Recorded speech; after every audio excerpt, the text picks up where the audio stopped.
At 6:02 p.m., this meeting of the Mountain View Wisdom School Board will be called to order. We will begin with the Pledge of Allegiance. Please stand.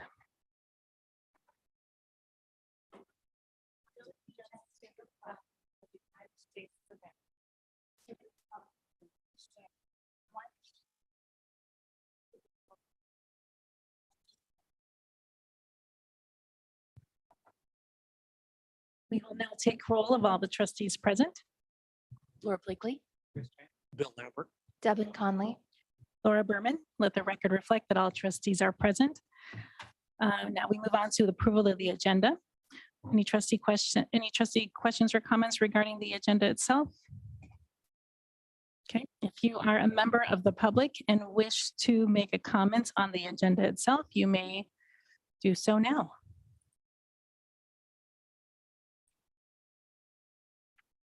You are joining us on Zoom and wish to make a comment, you can press star.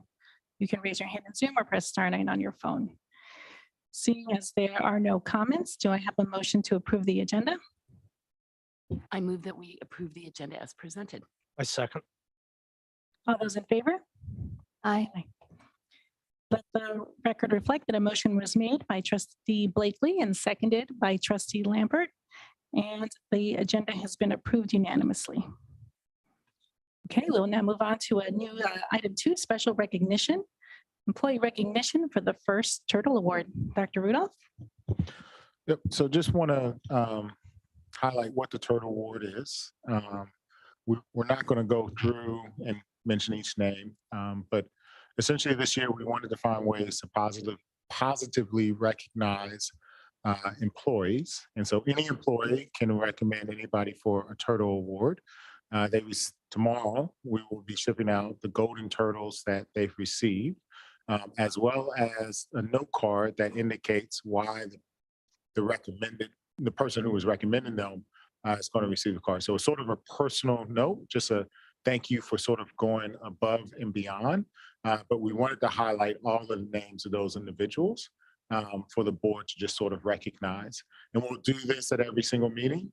We'll keep sending these out. And then we also will, when we have the school showcases, we will have a board certificate of appreciation for students, parents, or staff members that the principal wants to recognize when they're doing the school showcase. So the Turtle Award is specifically for employees, and then the certificate of, and all of these are recognized by the board. So we want the board to be a part of this big recognition. And then at the next meeting, you will see us recognize people that the school site is actually bringing, and there'll be a certificate for y'all to sign and everything else. So we really want to continue to praise and highlight the positive that people are doing. And this is just a great way of doing it. And it has a nice little personal touch with the note cards.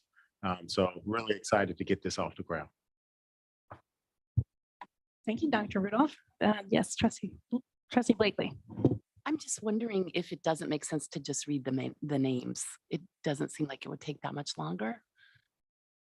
I don't know if the rest of you agree. You all are more than welcome to read the names. Yeah, we have a long list this time. It's 54, I think, is the first round. Well, I don't think we need to do the round and round and round, but like perhaps the board president could read them. Sure.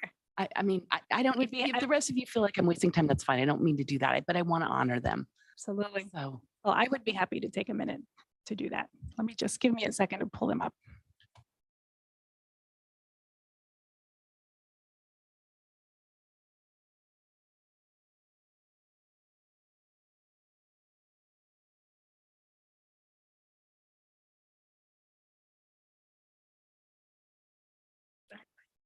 Thank you.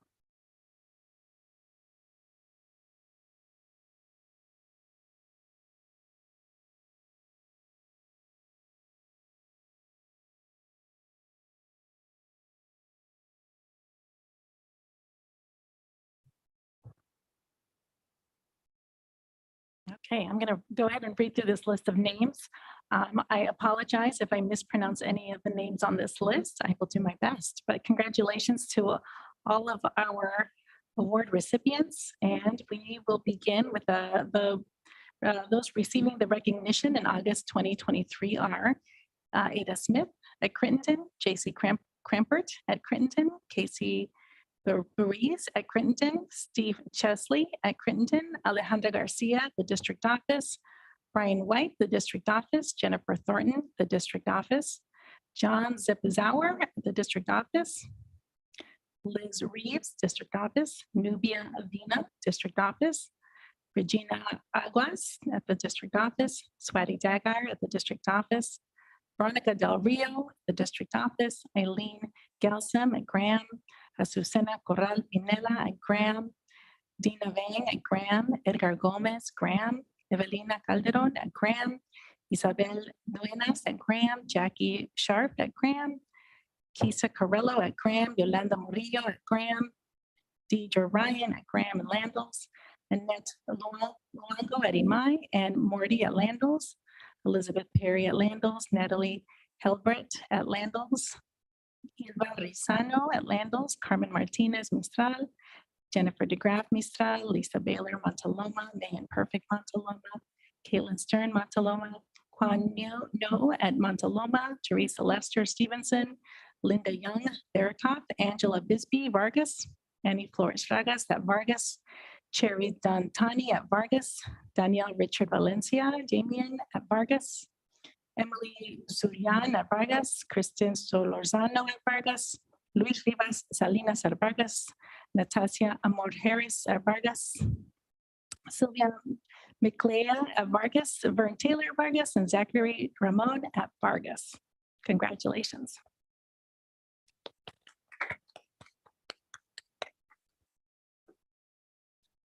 Okay.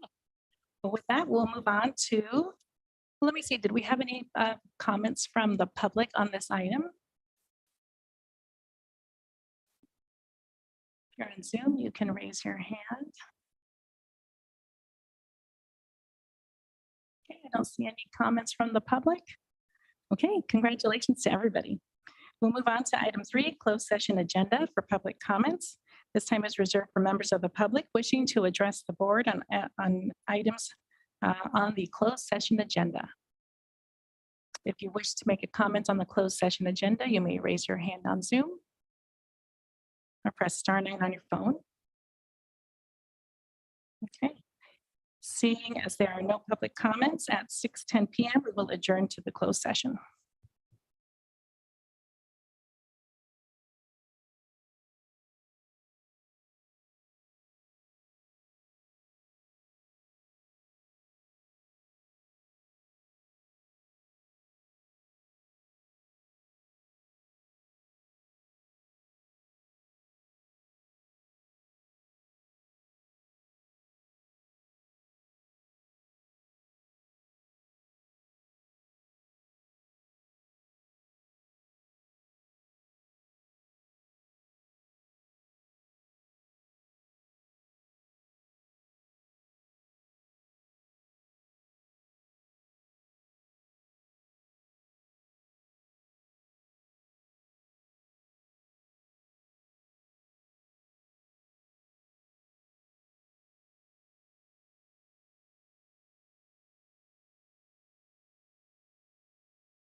7:05 PM, the open session of this meeting is reconvened.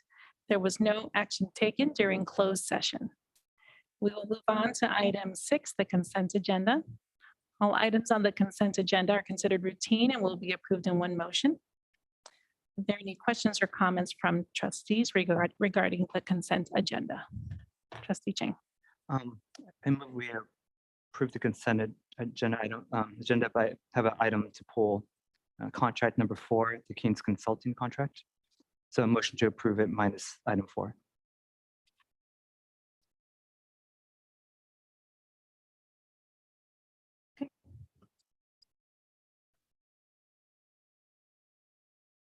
Under contracts? Yeah.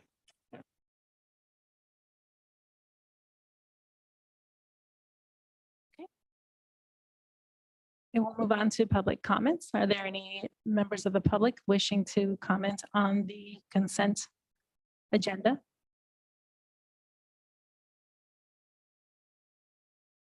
Okay. Do I have a motion? I move to approve the consent agenda, except item 4. Do I have a second? Oh, I think that's a sec. I made a motion, so I guess that'll be the second. Thank you. Okay, all those in favor? Aye. Aye. Aye. Let the record reflect that trustee Chang made a motion to approve the consent agenda with the removal of item 4, which we will to be discussing in just a moment. And the consent agenda with the removal of item 4 was approved unanimously. So now we'll come back to item 4. Trustee Chang? Thank you. And I know it's a courtesy from for trustee is going to be a negative vote to give some context. I won't be voting in favor of approving the Keene's Consulting contract to provide our demographic group, our school attendance boundary and demographic reports. They presented to us on May 17th, Rob Murray, if you recall, when they were telling us about the process to do school boundary changes. And I didn't find the initial report, I didn't find it useful. And I was also, when asked in that May 17th meeting, there are some questions about how do attendance boundaries impact social economically disadvantaged students, and kind of the impact of how boundaries kind of parlay with issues of segregation and things like that. They didn't have, the consultant didn't have a direct experience in looking at boundaries through a social from an equity lens. So for that reason, I'm a no vote for the $54,000 contract for them to do further work. Thank you. Any further questions or comments from trustees? Yes, trustee Lambert. Now that trustee Chang brings us up, I have a question to Dr. Rudolph. Is where are we in the process of thinking about, I guess, realigning our school attendance with the growth in Mountain View? So this is the very beginning of the process. Once we get started, he starts pulling all the data and starts looking at it. Then the board will be able to provide direction in terms of sort of how it envisions the community engagement process, but also what are the parameters that it would like for them to take into account. So if you remember, the last time we did it was about contiguous boundaries to create neighborhood schools. And so we drew parameters around that, and that sort of guided the work.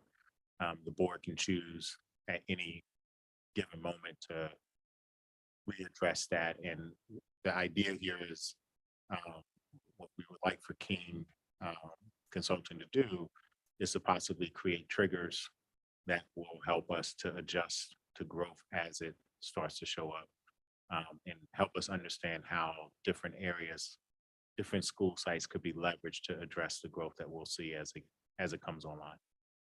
So as I see it, school boundaries are one way of, or what do you want to call it, sort of equalizing or using our facilities most efficiently.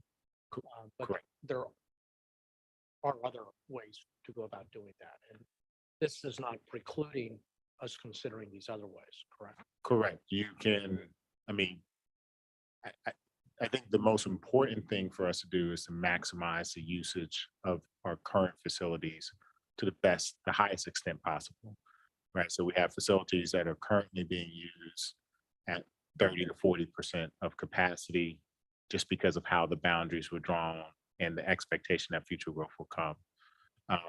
The board can direct, I mean, we can go as, you know, Franklin County or Jefferson County and Kentucky uses the proxy for free and reduced lunch.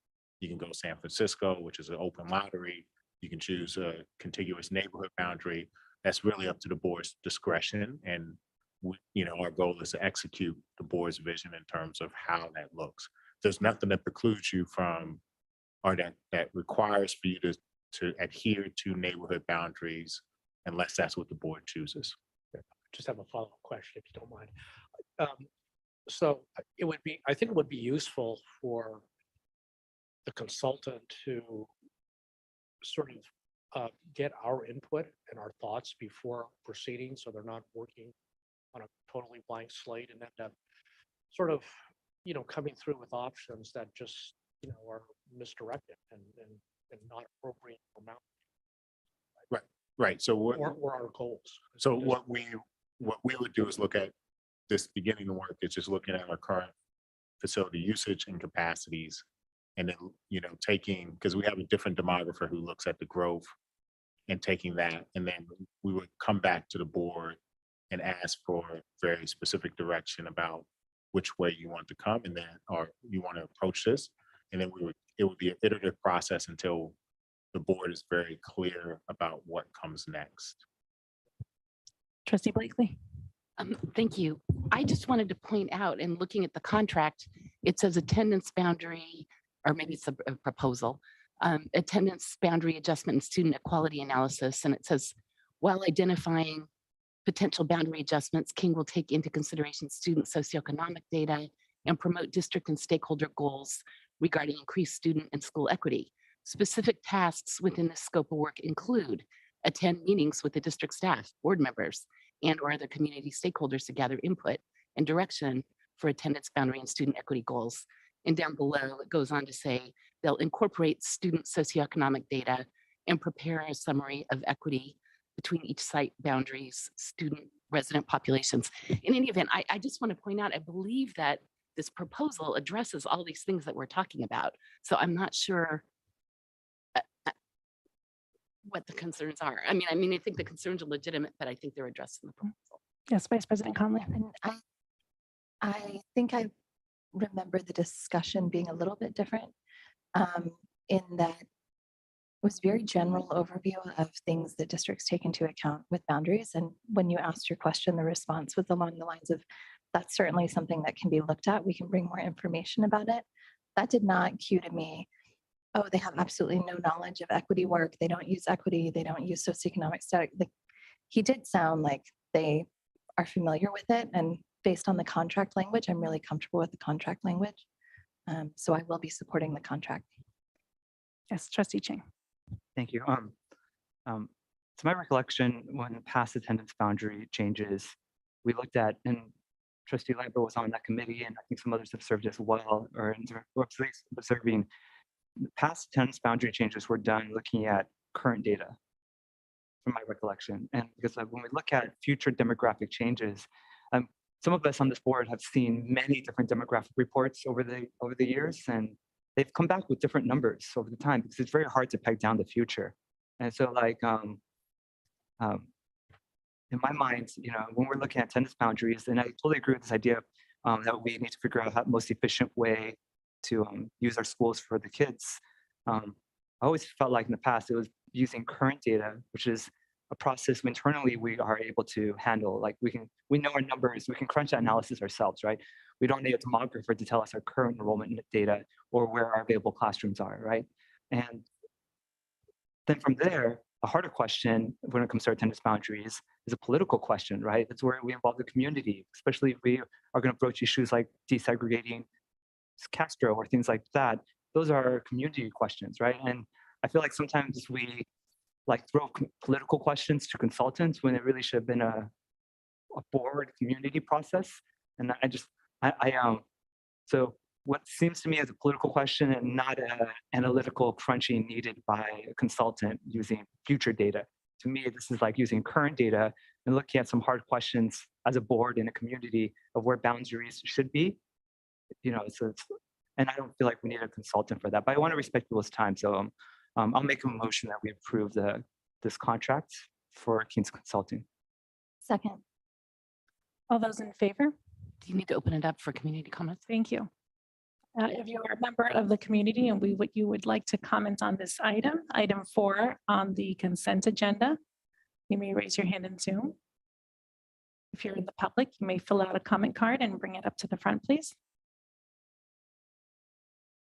Okay. So we had a motion made by Trustee Chang and then a second made by Vice President Conley. All those in favor? Aye. Aye. All those opposed? Oppose.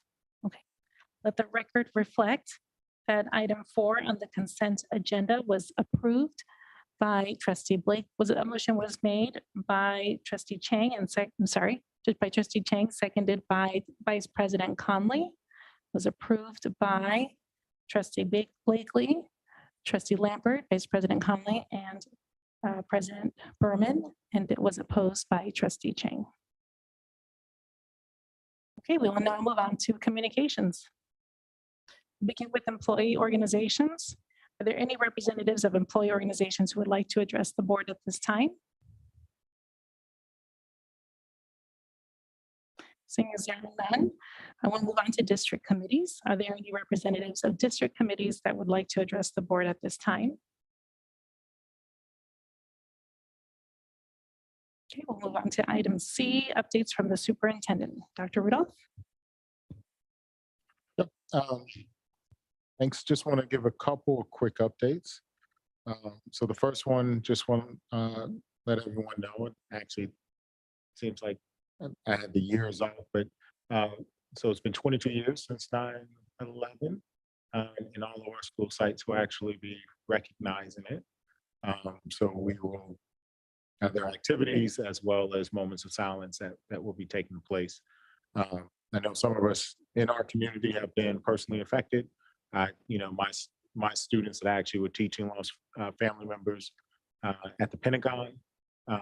And then obviously there are some people within our community who have also lost family members at the towers. And so we just want to spend a moment to recognize that on Monday. We just want to let everybody know that's coming. The second thing, just I know air quality has been a little bit worse than normal. We do have a protocol. I'll be talking about it at the community check-in tomorrow, just so that people are aware. I know we put it out also in the newsletter. The board did approve sort of an approach for it, and just want to remind people of what that looks like. It's been a couple years since we've experienced bad air, and I thank a couple of trustees for bringing that up and saying, hey, let's make sure that we're discussing that. With that, there's also just we'll talk about wastewater. One of the benefits from COVID is that they actually track it now through wastewater testing. It isn't as great. Ultimately, there was an interesting article in the Washington Post about what districts are doing across the state or across the country and sort of the resistance to masking. Ultimately, you just want people to make an informed choice. So if you feel like you're at risk, or if we see that the wastewater is sort of indicating that there's at risk, and I know I've gotten a couple letters already this year about possible exposures, but at least want to make people aware that this information is out there. Just a couple other things, just real quick, just for the trustees. We will be starting up our school tours pretty soon, so we'll be sending invites to those so that you're aware of which schools to go to. The first one will be after the next board meeting on a Friday. And then I sent you an invite to tour. We have the teacher housing symposium that's in Santa Clara County, but also there's an opportunity. The building is really close to putting in cabinets and appliances. And so this is a great opportunity for us to go visit the site too. So if you are so inclined, or if you have it within your time, a day to do it. And if you can't make it and you still want to see it, just let me know and we'll set up a different time that may be after hours or something for individuals who may have a scheduling conflict. Then the last thing, just real quick, the 15th starts Latino Heritage Month. And so just want to take a moment to recognize that. Our Director of Equity and Inclusion has done a great job of not only presenting all the month's calendars and activities and having that out there, but we just sent out the I Belong and sort of the identity and inclusion activity. So it has not only books and activities for people to read, but also just different activities. It's a great resource for people to sort of incorporate Latino Heritage Month while at the same time focusing on some of the equity goals that the board has identified. So just want to put all of that out there, as these are things that are coming, and hopefully the board will pass the resolution honoring Latino Heritage Month. Thanks. Turn that on. Thank you, Dr. Rudolph. Okay, we'll move on to community comments. If this is a time reserved for the community members to address the board on items that are not on the agenda. The board and the administration welcome this time to listen. However, in compliance with the Brown Act, the board is not permitted to take action on non-agendized item.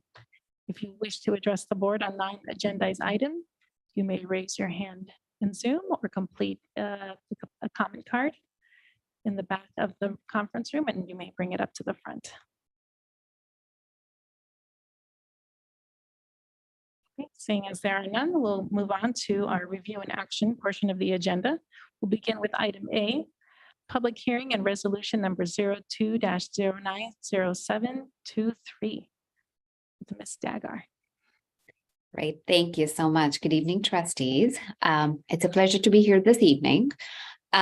Each year, the governing board is required to hold a public hearing and adopt a resolution which states that each of the pupils in our district have sufficient books and/or instructional materials. So I'm here this evening to ask that you hold a public hearing. And we've been noticing this public hearing for the last 10 days at all of our school sites. So I ask that you approve and adopt the resolution stating that our students do in fact have sufficient textbooks and or instructional materials for this school year.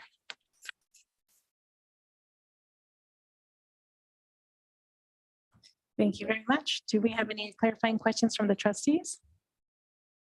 No. Any public comments on this item?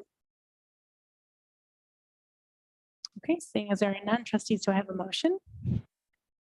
I'm so sorry to interrupt. We actually have to open the public hearing, ask for comment, close the hearing. This is okay. And I'm going to specify the time here at 7:23. We'll open the public hearing for this item for resolution number 02-090723. Now I will make sure to get any trustee clarifying questions or any comments from the public. Okay, do I have a motion? I move that the board adopt resolution number 02-090723, pupil textbooks and instructional materials aligned to the academic content standards and consistent with content and cycles of state framework as presented. Do I have a second? Second. All those in favor? Aye. On a motion made by trustee Blakely and seconded by Vice President Conley, resolution number 02-090723 has been approved as presented. At 7:24, I will now close the public hearing on this item. Thank you. Okay, so now we'll move on to item B. Resolution 01-090723 in support of Hispanic Heritage Month.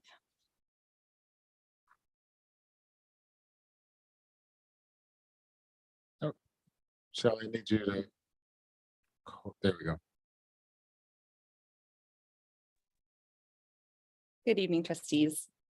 So this month, Better Together, MVWSD explores identity and celebrates Hispanic Heritage Month, which are both, of course, essential components of fostering inclusive and enriching schools in our district. Embracing and celebrating these aspects not only strengthens the bonds of unity among students, but also equips them with valuable life skills in an increasingly interconnected world. So I present this Hispanic Heritage Month recognition resolution for you today and ask that you pass this resolution as presented. Thank you. Thank you so much. So trustees will ask any clarifying questions, take public comment, we'll vote. I would love to read it.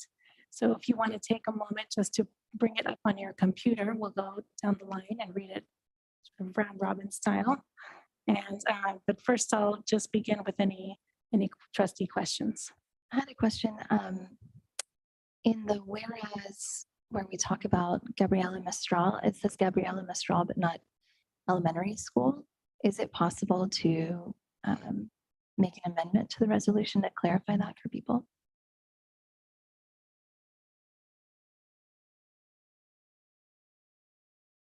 Is that something that you would like to amend before passing this evening? Yes, maybe I should do that in comments after public comment. Yeah, you're looking at the second to last whereas. Yeah, if you're not from our district, Gabriela Mistral has no meaning Okay. other than the individual, which is an incredible individual, but it doesn't specify that it's a school. Just when you make the motion, just say as amended and we'll capture it.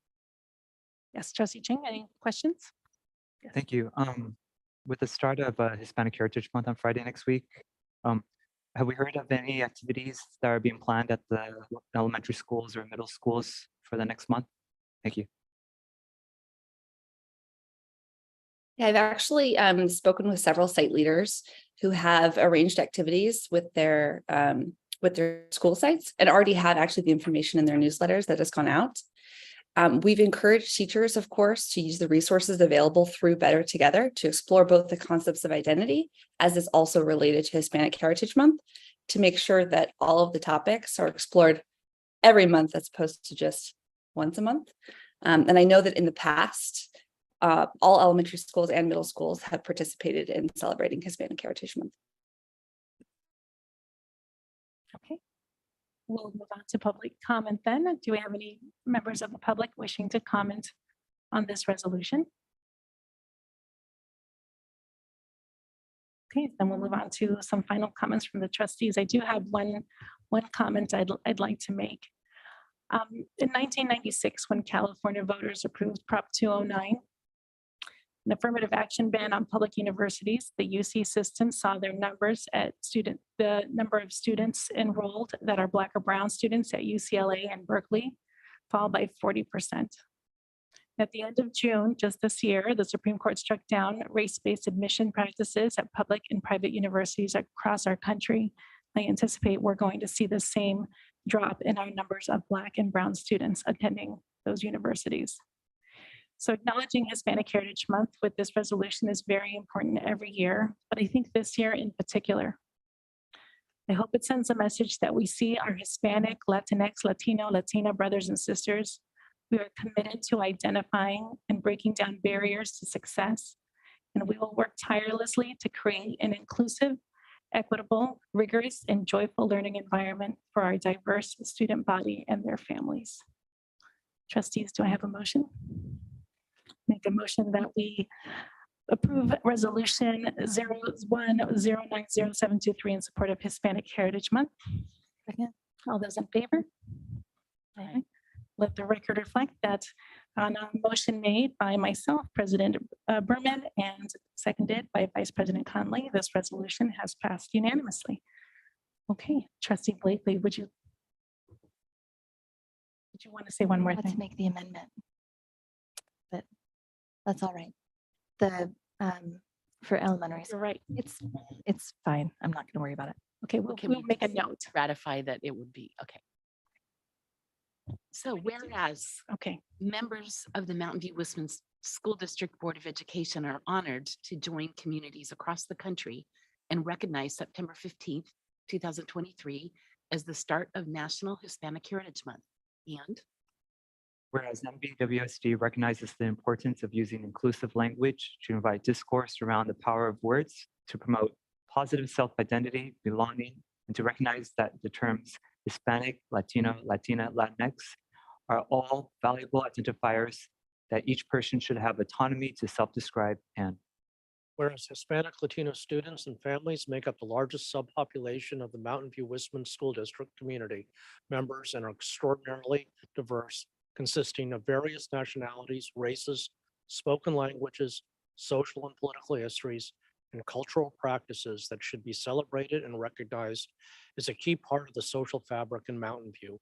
And Whereas Hispanic Latino members of our school community, including board members, teachers, staff, and administrators, have helped to positively shape our community and have a profound influence on the lives of our children. And Whereas Hispanic, Latino families and parents have been integral to the prosperity of our community through their leadership, support, and advocacy of our schools, and whose many contributions to the nation are immeasurable and continue to leave an incredible mark on the U.S. culture and economy. And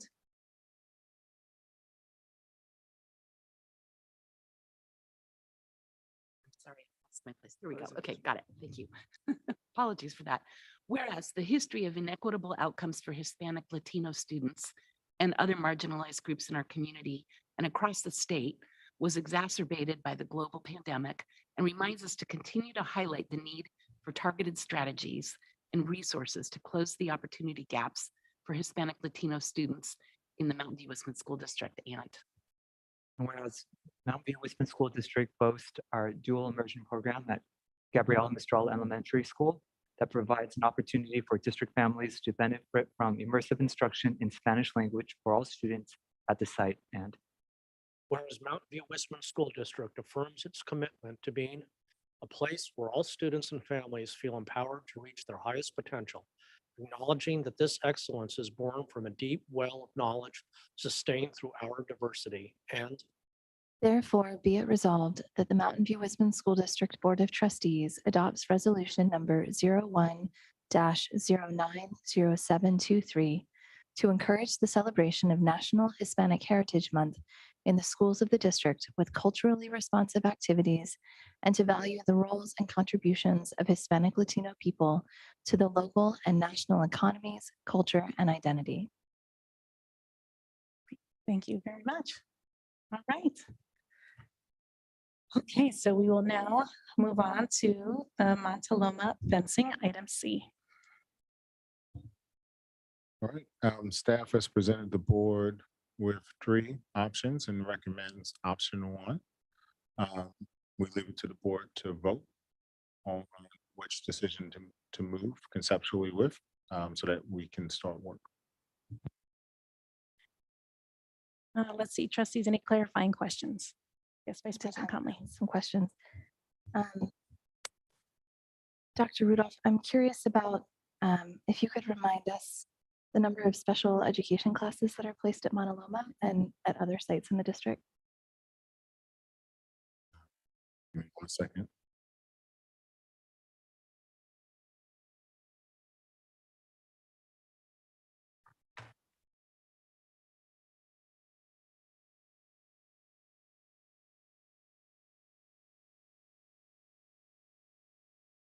My apologies, I was thrown off by the Monday holiday, so I did not have my questions in by Tuesday. Well, because I remembered on Wednesday when it was actually a day late.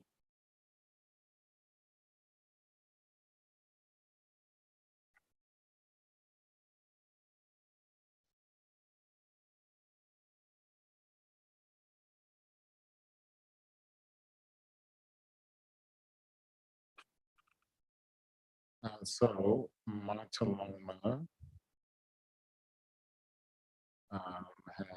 has, looks like 1 SDC class with 10 students in it. Ms. Victor, if you want to support me in this. Oh, there we go, sorry. Montaloma has 2, Bub currently has 2, Amaya has 2 SAI classes. Okay, and then my understanding is at Bub, and I don't know if it was the case at my, when the fence, there used to be, because elopement is an issue with these classes sometimes, there used to be a separate fence on the campus that was very close to the SDC classes that was kept closed to prevent elopement from the classroom. But when we fully fenced the campus at Bub. We removed that fence so the students had access. There wasn't that extra barrier. So Bub, Landals, and were all designed similarly to actually have a fence around the special ed classrooms. And that was an intentional decision on the board at the time to make sure that those classes are housed. And those fences still exist by those classrooms. And Landos actually has a special ed classroom also that's for, I'm forgetting the terminology, so I'm sure somebody else could always help me to at any given point. Montaloma does, their SDC class was actually moved from the kinder wing, which has 2 doors. Oh, there's Miss Director Jimbo. It was moved to the opposite side, which has a similar setup too. There is a fence around that outside area to stop elopement. It doesn't necessarily stop kinder elopement, but it does help with all of those classes to have a similar setup. But Ms. Jimbo, if there's anything else you want to add, you're more than welcome to. And Director Jimbo, as well, for recess activities, what do our students in special ed classrooms do during recess? Do they go out to the larger play spaces where they're integrated with the rest of the students, or how does that work? So it depends on the program and the needs of the students. So most of the time we do try to have them out in the larger play space with the integrated with their typical developing peers. But it depends on what each school has to their at their disposal. Right. The med fragile class, for instance, the board authorized to build an inclusive playground, so to make sure that they take place. At Ms. Hausman, if you want to also give Ms. Lee the ability to so you can speak specifically if this is about Montaloma, that would help also. Sorry. No, it's okay. I'm also curious about what happens at Bub and Imai and if it's different or the same as what happens at Montaloma. Hi, good evening. I can answer some of those questions specific to Montaloma. As Ms. Jinbo, Director Jinbo had mentioned, we do try to integrate our students, especially during the during the less structured time during recess and lunch. So that we are trying as much as possible to be as inclusive, right, with our entire school. With that said, yes, like Dr. Rudolph mentioned, we did move our SAI classrooms to behind the office space, and but again, we have our students not just in the classroom, close to the classroom. They are also walking to and from the library, to and from the multi-use room, to our play structure area. So I don't know if that gives you any more insight. Ms. Kobata, do you want to speak for Bub? And then Ms. Siam is actually out. Oh. She's taking her kid to college, so I can't speak to that one.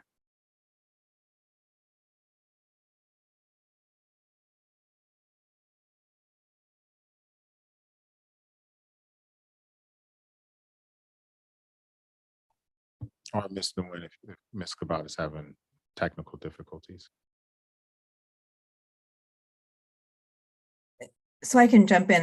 At Bub, our students do use the age appropriate play space. So our kinder and younger students use the kindergarten playground, and the older students, we typically use the oh, there she is, Ms. Kobata, the larger playground with their age appropriate peers.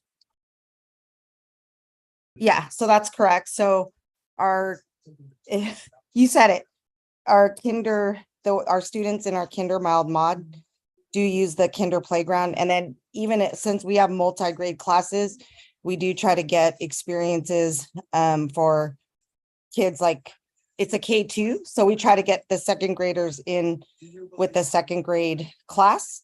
So they may not be on the kinder playground. They'll be on the age appropriate playground. And do you have, I know it's early in the year and it's your first year at that school site. Do you have any issues with elopement? Have you had any elopements or attempted elopements so far this year? Or if so, how does that work at that site? We've had some mild, elopement, meaning a kid who will leave a classroom. But so far, we've been able to stop them before they get off of school property, or even the furthest at this point they've gotten is like on the grass on the field. Okay, thank you. You're And then welcome. Mr. Dolmans, if you want to chime in about Randall's.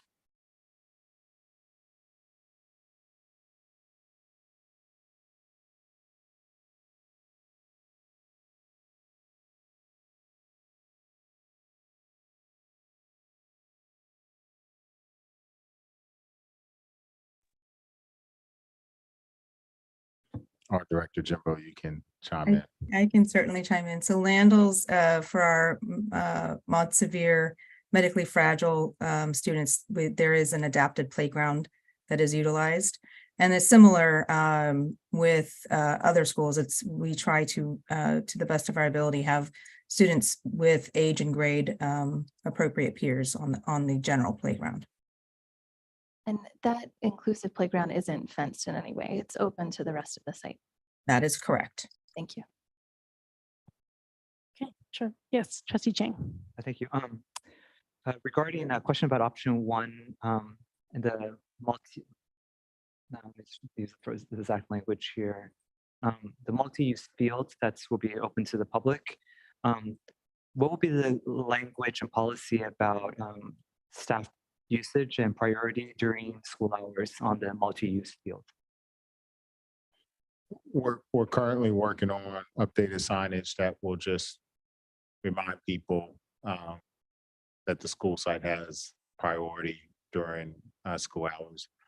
We've been updating the signs throughout the facility and actually on all of our campuses to reflect the operating hours. So we'll make sure that it's prominently displayed. And in this case, because this option is will create the only school that's not completely enclosed during school hours. We'll make sure that it's in prominent areas if option 1 is chosen, so that as people will walk, using the field, they will see that also. Guess will we have opportunity as a board to discuss those instructions or?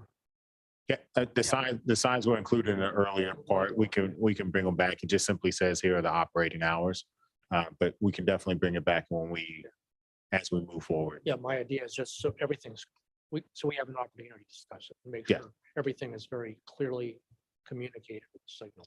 Okay. And I guess I would follow up too, is that I see in the description here that the board will have opportunities to take a look at the future designs and with minor modifications. Okay. And we'll move on to public comments. If you are a member of the public and you wish to comment on this item, please raise your hand in Zoom. If you're in person, you can submit a comment card and bring it to the front, please.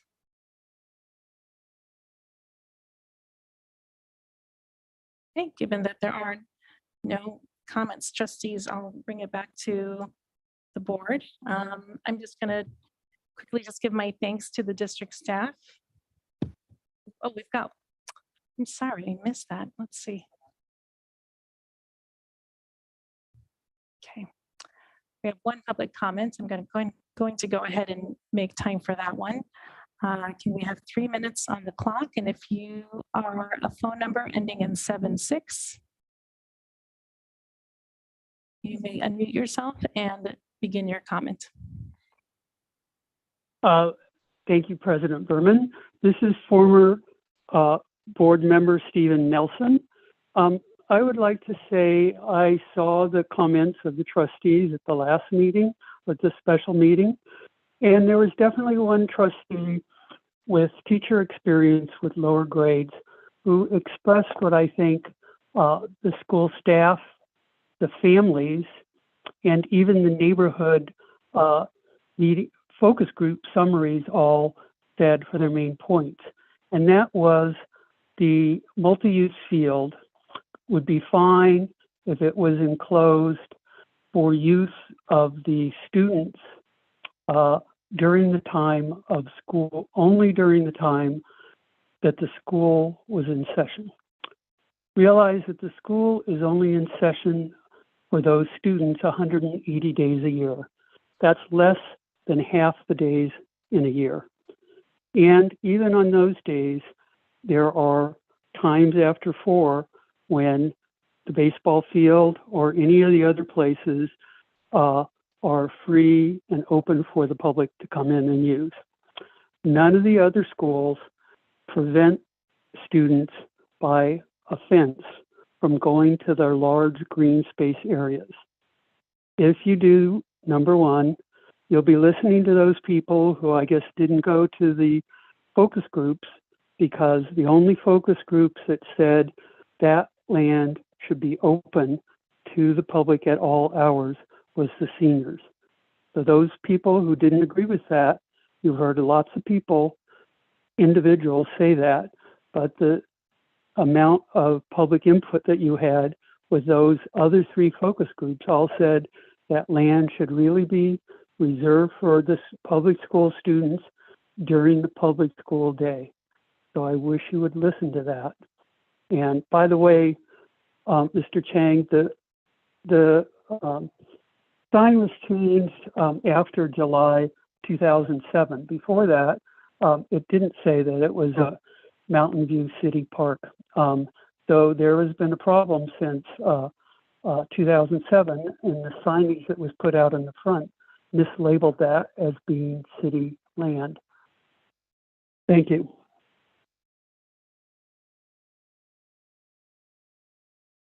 Okay, for trustee comments, I just want to thank personally our district staff for their work on perimeter control across all of our school sites. And I'd like to thank Carducci and Associates for their for working with our district and community over the last 2+ years to find a solution for Montaloma Elementary. They have facilitated 11 community meetings, read and cataloged over 100 emails and survey responses, probably more at this point. And they surveyed 148 students in effort to understand the many, many uses of the field and all of the uses related to that open space. I want to also extend my gratitude to community members who participated and provided their feedback. I don't think anyone is going to claim that the outcome was perfect, but I would argue that through this final stage, our collaborative design process has been robust, inclusive, comprehensive, and transparent. The final 3 conceptual designs presented are the result of that work. So this has been a really challenging solution on Montaloma, primarily because of the limited open space in that part of the community. There's been a high level of interest on this topic from community members. So I want to encourage individuals to engage in the city's Mountain View Parks and Recreation new strategic planning process, which kicked off at the end of August, so that they can stay engaged with this conversation. If community members are interested, they should go to imaginemvparks.com. Trustees, any other comments? Yes, Vice President Conley. Thank you. I agree. I think all of the participants, the staff, Carducci and Associates, and the trustees, this has been a really challenging issue. And at our last meeting, I spoke pretty extensively about feeling conflicted about which way to go. I understand that I'm the outlier on the board, and I appreciate everyone listening to my concerns and then also engaging and talking about the things that they feel should be prioritized at the site. I have kind of at this point broken apart 3 different needs or buckets of issues that I think express the present state of where we are. We're balancing student access to open space during the school day. That's one bucket. Another bucket is access to the tot lot, and then also being able to transition through the space to be able to walk to the different alleys that connect to the parkland, because it is kind of a very large block. People could go around, but a lot of people transit through the space. And then the third bucket is maintaining the character of the park.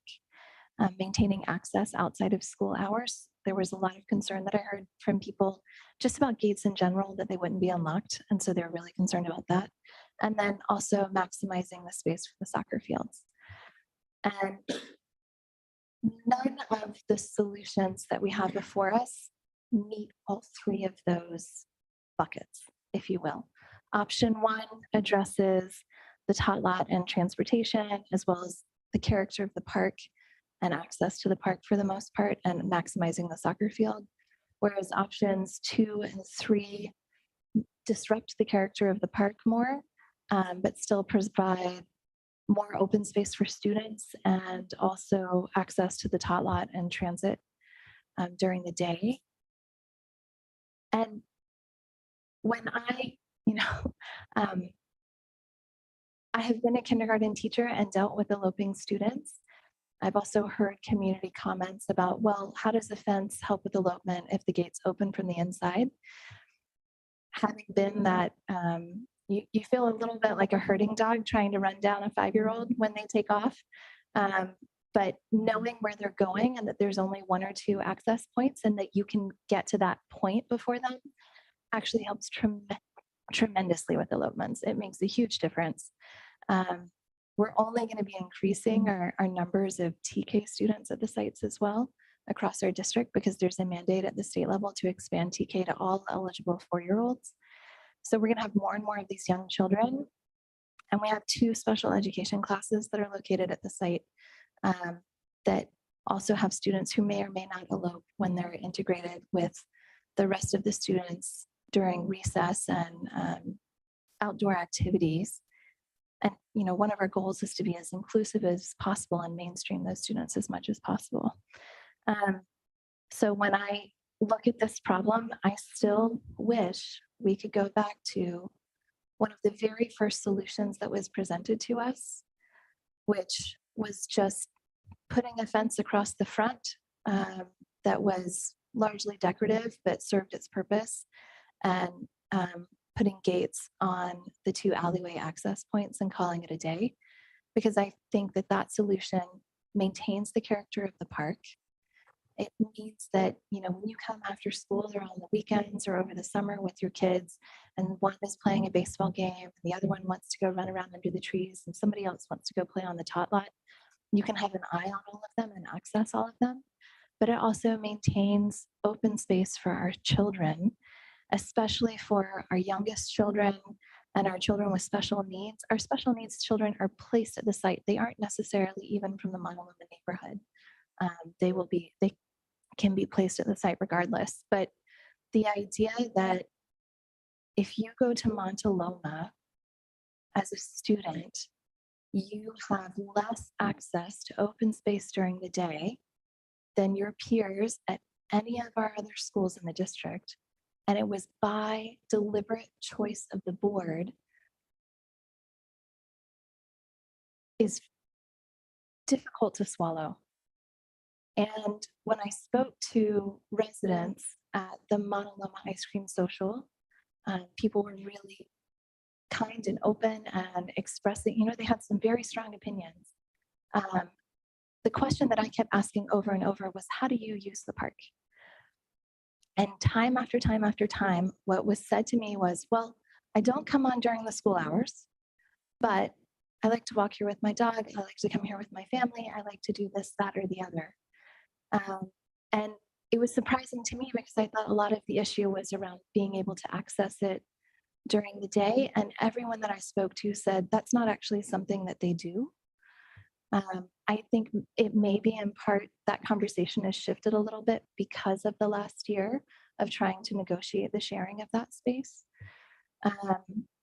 But when I look at these 3 buckets, I know in that bucket that has the tot lot and being able to transition through the space, there is a tot lot at the park on Thompson Avenue. So I know that there's something during the day for toddlers that's nearby, but it's wonderful to also have it on the campus that's, as one of our commenters pointed out, is available more than half of the year to the public, not to mention outside of school hours on the 180 days that school is in session. So I really wish we could go back to something that prioritized students in this case.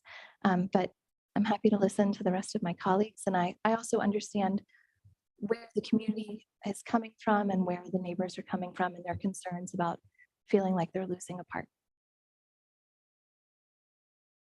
Trustee Lambert. I would like to make a motion. I'd like to move that the Board of Trustees approve option 1 as a conceptual design. Trustee Chang. I'm recognizing that board procedure allows us to second it and continue discussion. I'll second it, but I think we should continue discussion. Okay. Um, Trustee Chang. I really appreciate what Trustee Connolly said. I too think that this was brought as a board process, and that very first iteration of fencing the campus with very large and beautiful gateways, as we see at Eagle Park and things like that. I think a full fencing could have been a usable. I think it could have met all the things you said and could have worked. That was not an option presented to us by our consultants. And I'm frustrated with this process because I will be voting for what's the option 1 that we indicated that we'd support. I would have supported what Trustee Connolly had said as well. And I think that that's the problem is the process is that, we have been looking at this issue for 3 years and we basically farmed it out to a consulting firm. We approved 3 years ago a $481,000, a $500,000 contract for them. I recognize we didn't spend all that, but this should have been an issue brought just to the board, and we should have not. President Berman mentions there's been over 11 meetings held, and the very last meeting on this issue, there was not any more community positivity. It was a difficult meeting to attend, the one 2 weeks ago. So what did $500,000 contract buy us? It didn't buy us buy-in. It didn't buy healing. We should have 3 years ago. And I say this, I know we can't go back in time, but at least I hope we can learn the lessons that for the board to recognize what is a political issue and what we should have just brought as an internal process instead of putting this out through a series of community, I think traumatic to the community experiences. I also worry that that we haven't learned the lesson that I think all of us may have saw the email from the city manager today about their intentions to bring to the city council the termination of the joint use agreement at their meeting on Tuesday, which uncovers Monte Loma. And I think that the reason they're doing that part of it is because of our process of how we did Monte Loma. If we had planned our fencing at Monte Loma and other schools with the city, if we had discuss this idea of this open use all day with the city, perhaps we wouldn't be in a place where that we received 3 hours ago an email saying that they intend to end, a multi-decade agreement, or they are bringing to the city's council to end a multi-decade agreement. Because what this actually means is that, yes, right now we are voting to allow all-day access on the multi-use field. But without a joint use agreement, that means we are singly maintaining that for the community. But is that our responsibility as a school district to be a shadow of Parks and Rec? What if future school board, future superintendent decides differently, right? Because why should we be spending school tax dollars for repairs and maintenance or liability for after-hour use, right? That's the whole reason you have a joint use agreement, is because we share the burden so that we can share the benefit. But right now, we, as said by the city manager to us, we are unilaterally making decisions about park use. We are not actively negotiating our joint use, and now they are actively seeking to terminate it. So, we are half the city's open field space, right? So this whole Monte Loma process, I think, while I appreciate everyone's effort and time, and I know Carducci spent a lot of time, but what has it gotten us? Look right now, Monte Loma community continues to have tenuous relationships with us. The city just emailed us and they wish to consider ending the joint use agreement. The language seems like the city is recommending ending the joint use agreement. That's what this process has gotten us. Rather than we should have worked with the city on the fencing, we should have worked with the city about this plan. And because we didn't, while I'll be voting for this, I'm very scared of what comes next if come Tuesday, the city council votes to end their desire to do joint use operations at Monte Loma and other schools. Dr. Riddle? If I could just, the city was consulted from the start.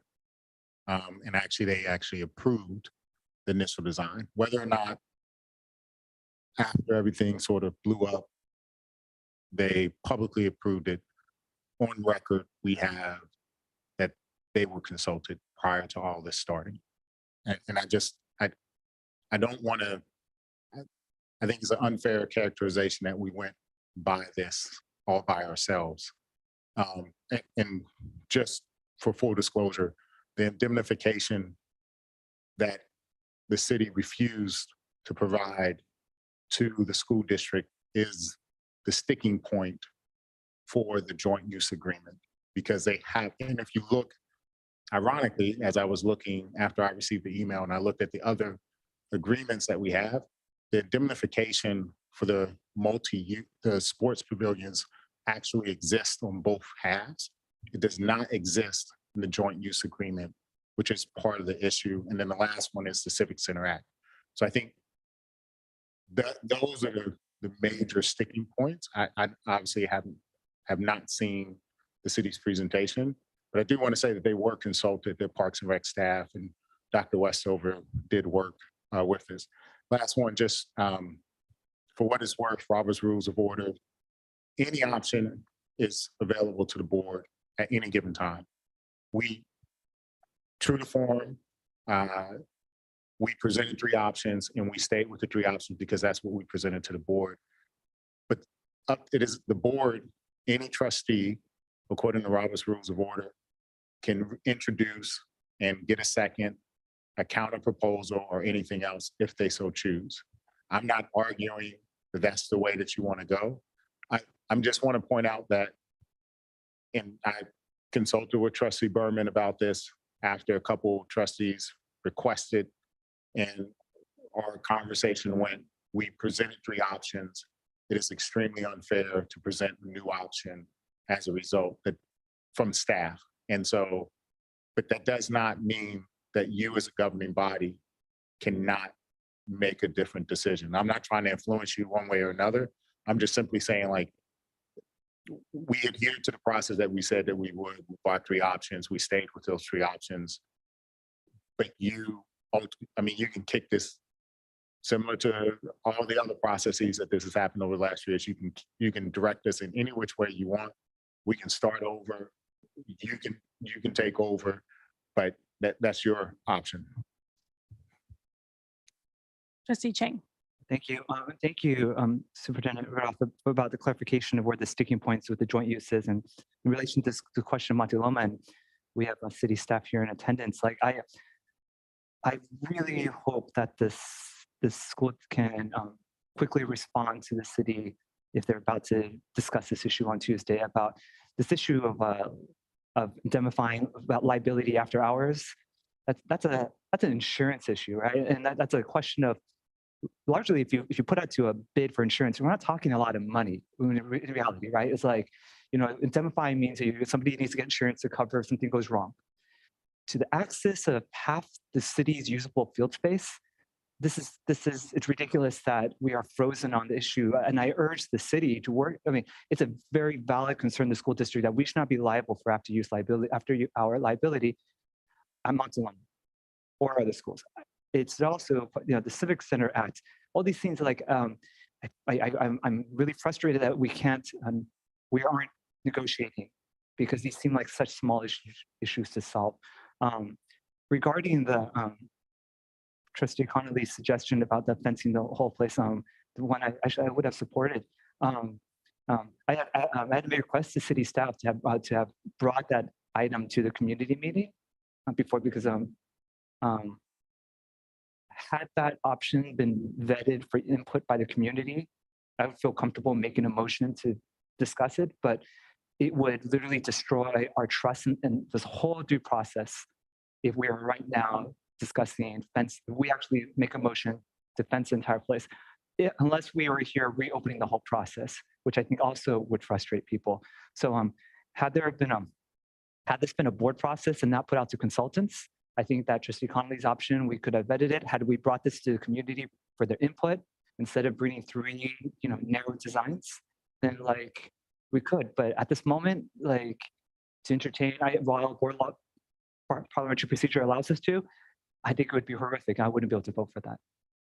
Trustee Blakely. Thank you. I agree with some of what both Trustee Berman, for President Berman and President Conley said. I think this isn't a perfect solution, but I think it's the best one. I think there's some revisionist recollection by Trustee Chang. We did discuss these with the public.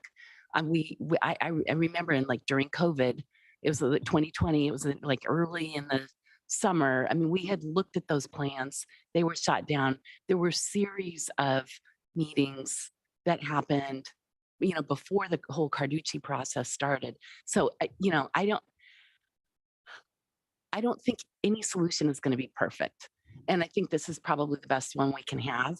The city was also consulted. Dr. Westover met many, many times, monthly, weekly, with John Marchant, and we all thought everything was fine. And then, the tables turned. So we did do that. I think maybe you weren't on the board then and don't have the recollection, but it did occur. So we are where we are today. I agree. I don't want to, I think we need to move forward. I think option one is not, perfect, but I think it's the best option. And I also think things are going to be changing over time. Any fence that's put up can be taken down. It can be moved, and life is not static. The things aren't going to be set in stone forever. And if there's a need because more TK students or whatever to move the fence, I mean, that could happen in the future. But for the time being, I think we need to address some of the concerns of staff and the parents and the families that attend Montaloma, and provide some more security at the campus like we have at our other schools. And I also just want to point out, we do have that Little League field where the gates will be open. It's not like there's not going to be any green space that's fenced for the kids to use during the day. And I also don't see why, and I think we just talked about this, it would be possible for teachers to take their class outside of the fence during the day. We'll come up with the rules. Trustee Lambert just said, would the trustees be looking at those kinds of policies? And we would. So it's not this super binary thing. I think we're making a little bit more of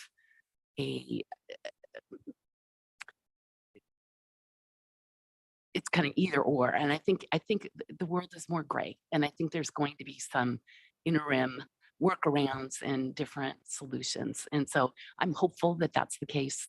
And I will be supporting option one because I think it's the best option that we have at the moment. Trustee Lambert. What I'm a little confused about is the idea of completely fencing off the entire school campus is actually the original district plan.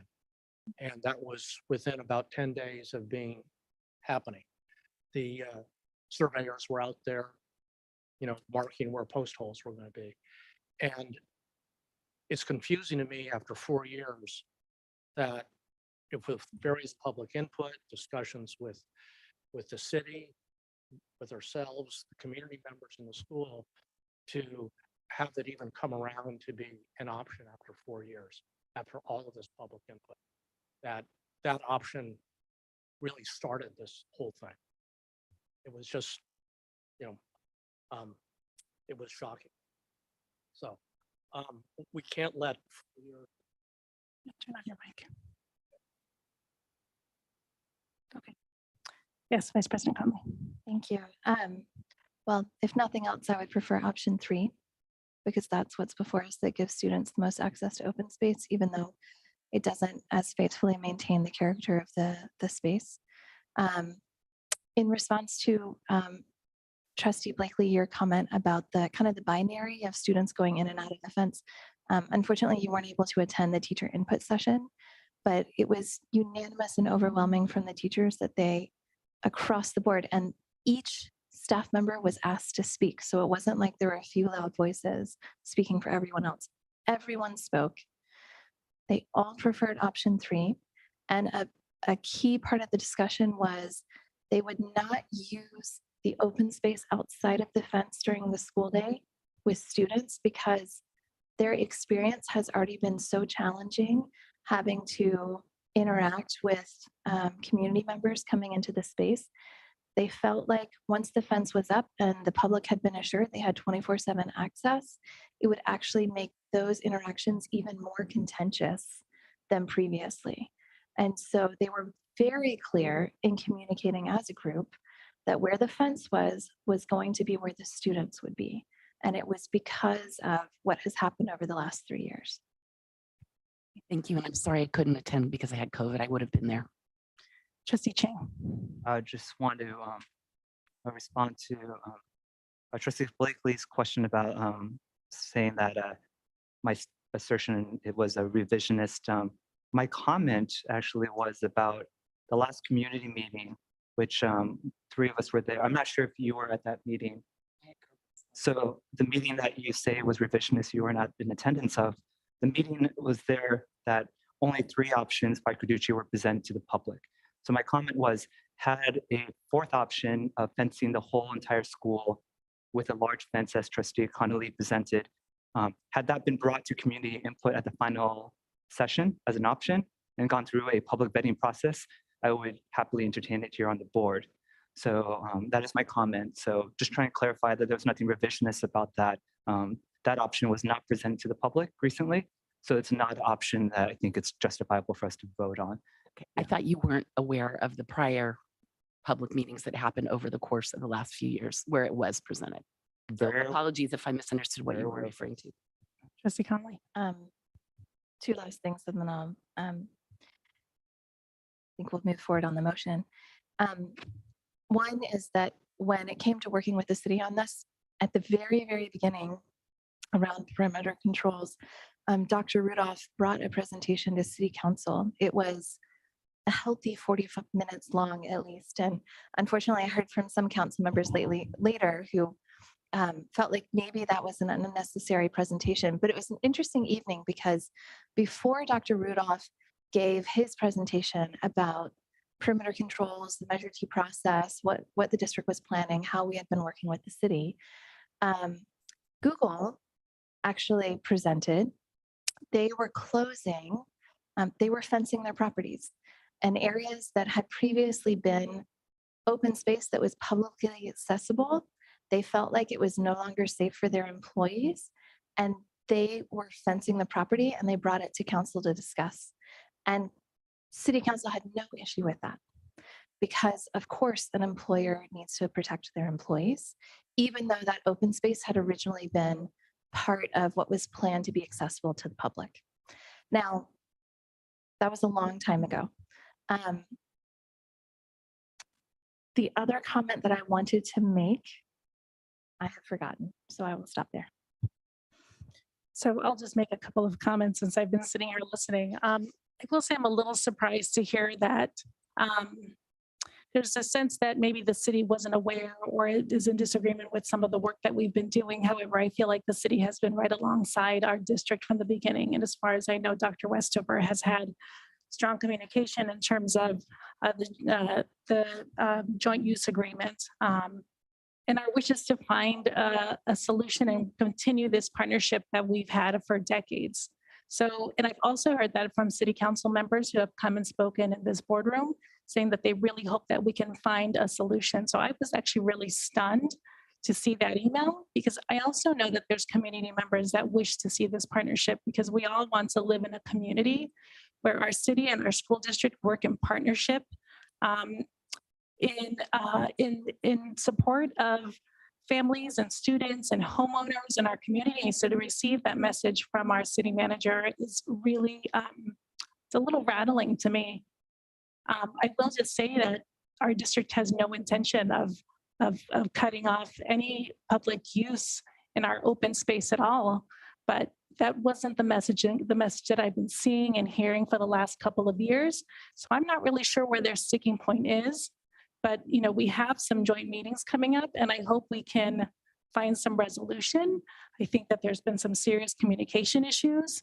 I think that one side has different information than the other side, but I have publicly heard trustees and city council members speak publicly about wishing that this joint use agreement can finally be finalized so that we can continue this decade-long partnership and move ahead and continue to, have this open space together, manage it together for our community.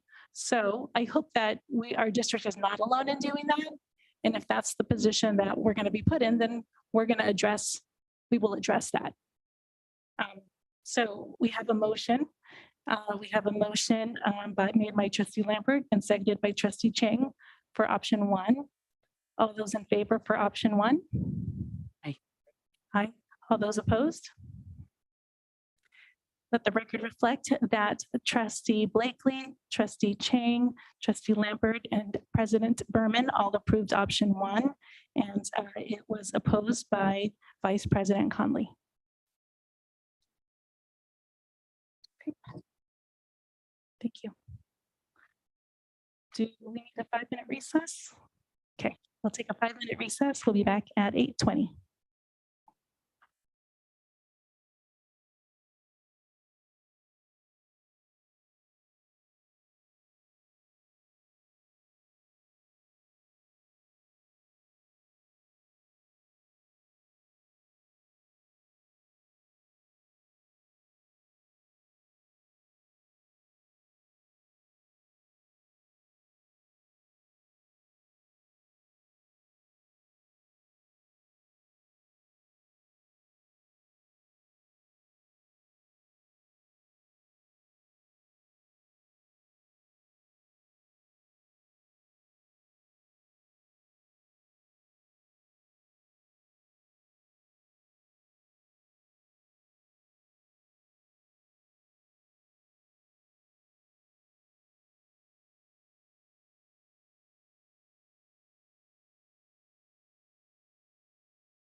review and.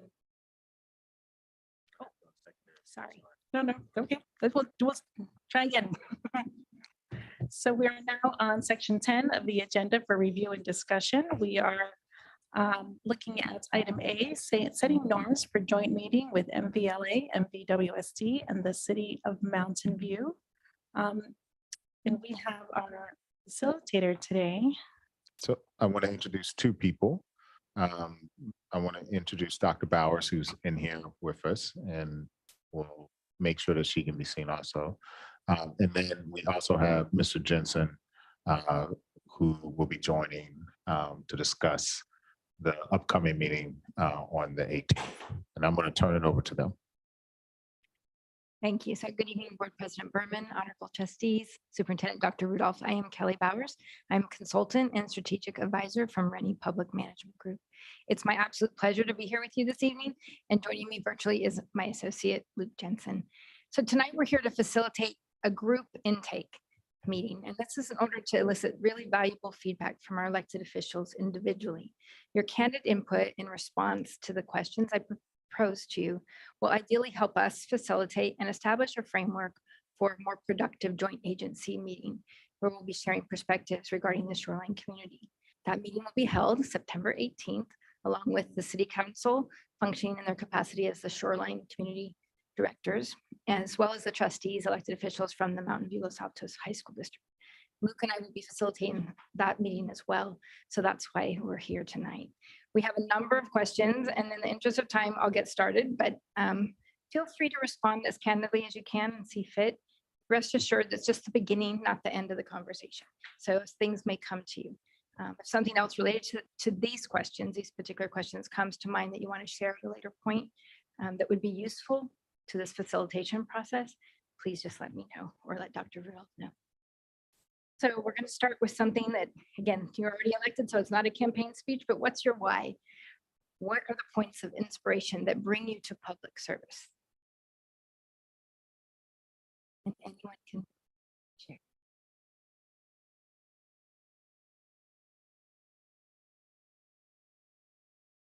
So I will share from my perspective.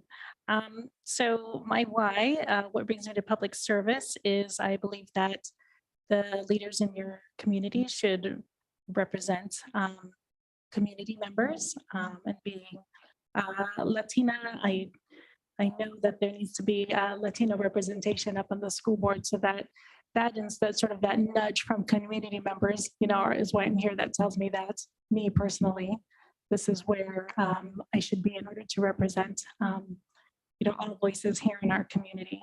And I think for me personally, it's also, I believe really strongly in the strategic plan and the goals of the district. And I think it's really critical to have board members that can shepherd, the school district into following that path, so that we can have successful outcomes for students, as well as just, this focus on equity and inclusion is just really incredibly important to me. So that's why I'm here. I don't know if there's anyone else who'd like to offer their why. That's fine. I don't know if you need a response from everybody. Whoever feels comfortable, and it doesn't have to go down the line. Yeah, I can make my comments. So this is the second time around for me on the school board. And I think at that time I was the first time around more focused on public education in elementary schools, mainly because of my scientific background. But when I stepped off the board in 2016, I became a lot more active in understanding city politics, city council meetings, park and rec meetings, and understanding really a lot of the land use issues in Mountain View as the community grows. And so coming back on the board, I think what was really motivated by my interest in making an impact on land use issues, addressing a lot of the things I thought were going wrong within our. I would say for me, it's really about community. I started getting more engaged in the community in 2001 when my older son started kindergarten at Landals. And I, for years, have participated in the school activities, but also city activities. Been to, I don't know how many city council meetings. And I just really care about our community. And I also really care about educating our youngest community members and helping them to be curious and engaged and lifelong learners and confident and self-reliant in themselves. And, with the hope that they would then come back and be active participants in community also. So for me, it's really about community. Thank you. So when I first started teaching right out of college, I did home visits with all of my students, and I was a kindergarten teacher. And one of the families I went over, they were in an apartment that had 2 bedrooms. There were 3 families living in the apartment. They were a family of 4. They just had a new baby, and they were refugees from Colombia who had fled social unrest in the country. And they were so proud of their little boy who was in my kindergarten classroom.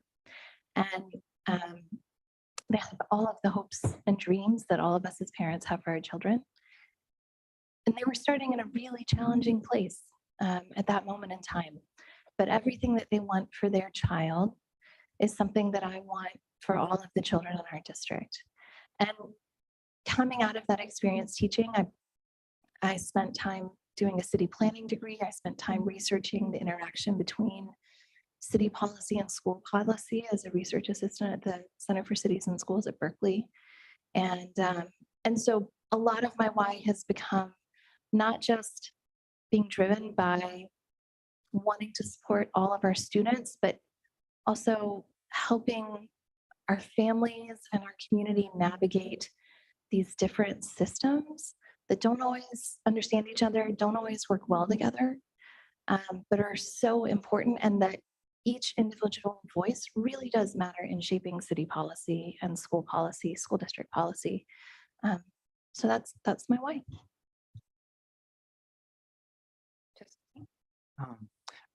We have 3 former educators. I currently still teach, but it's really unique. Really unique to have a board with 3 people who have such distinguished backgrounds in education. I with Trustee Lambert were once on the board, stepped off, and came back. I came back largely because I realized that the reason I joined the first time that continues is wanting to be part of a process of bringing joy to students and to teachers and community about their schools. So I believe in us creating beautiful things and joyful things and exciting things for kids and things that excite the community. That's always been the reason. But the reason I came back is I felt like there were themes that my first time around that I was a bit narrow in my vision about looking at things, that when I stepped away and I felt like there was a certain wisdom in stepping away from the board and coming back. There's a certain perspective I felt like I gained from that. So why I decided to come back. Thank you. The joke that I usually hear sometimes is there are nights in board meetings when people are saying, why did we do this? But what's wonderful is that you shared so freely. Thank you. So I just want to reinforce that it's your input that will help us set the framework for the meeting. And I do think that I want to make sure that people know, so it's not a negotiations meeting, it's a meeting to set a really nice frame for all the things that will be coming. So one of the things that's sometimes challenging to do is to see where you fit into that as an individual, as your agency.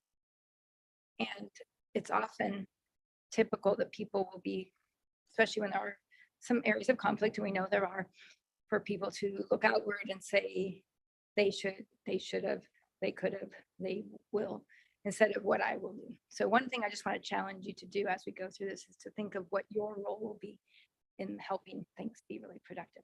I'm very conscious of what my role is, Luke is as well, but we're just going to ask that you keep that in the frame of the back of your mind and be very mindful of what kind of role you could play in making things go forward.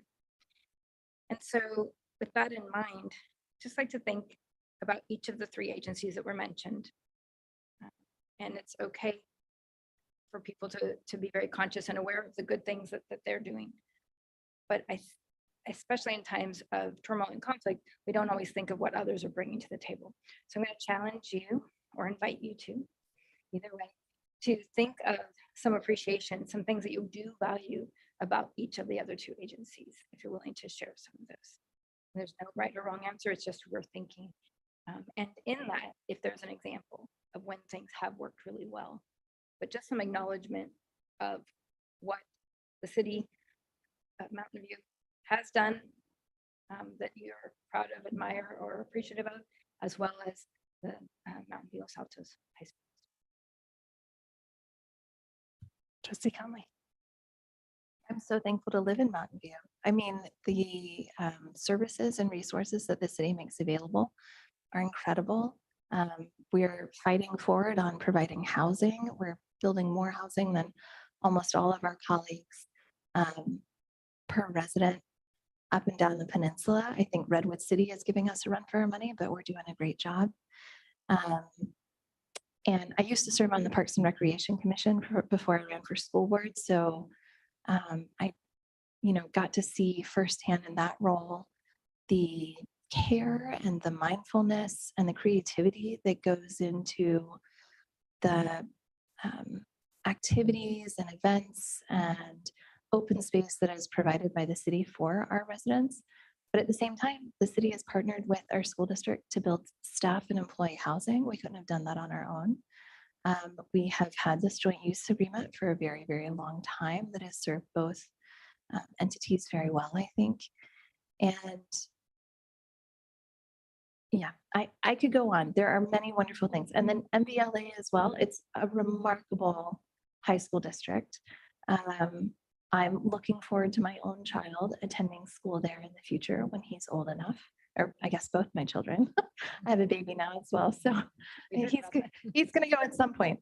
And it, there was recently some national rankings, and I want to say it was like 297 in the nation for Los Altos High School, and Mountain View High School wasn't that far behind, which is pretty incredible considering how many schools are out there. Thank you. Trustee Chang. I've always appreciated and continue to appreciate the accessibility and positive relationships between trustees and the city council members and the trustees of the high school districts. All three agencies have always been really approachable and have actually really good interpersonal relations, which is gives me really a lot of optimism about both our joint meeting and the ad hoc, is because individually these council members and school board members, they talk all the time about just non-policy issues. They just have good relationships. So there's a lot I don't know, from being from outside the community, as you're looking at this, when you see the three elected bodies together, there's actually a lot of good rapport. So I think while the issues are sticky, the relationships aren't, from my assessment.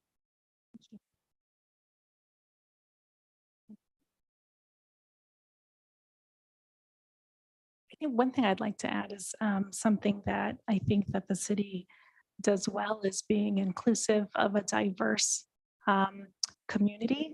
So offering, so there's the Leadership Academy. So it was offered in English, and it was offered in Spanish, then it was offered in Mandarin. I just think that the city does an excellent job of considering what they need to do to be an inclusive resource for the community, and they sort of really try to meet the needs of a diverse community. I appreciate some of the focus in the more recent years on livability and walkability and making the city a really pleasant place to live. I've enjoyed the concerts that they put on in the summer. I think some of the youth programs, my kids went to the camps at Ringsdorf Park every year, at Deer Hollow Farm. They provide the Beyond the Bell program at certain of our schools. The Teen Center, I've been hearing good things about. So it's some of those things are school related, but others are just youth focused. And so it's the overlapping group that we both serve. Ready to move on? Thank you. So one of the areas that we want to make sure, and you've referred to Robert's rules and parliamentary procedures, and you certainly have your norms established. But when we're coming to this different realm with 3 different agencies, particularly when there have been some sticking points, as was mentioned, what ground rules or norms do you think would be really important for us to establish that would be, something that would really make it a more successful meeting? Trustee Blakely. One thing would be that all the members come to the meeting prepared, having reviewed all the materials. That includes staff and electeds.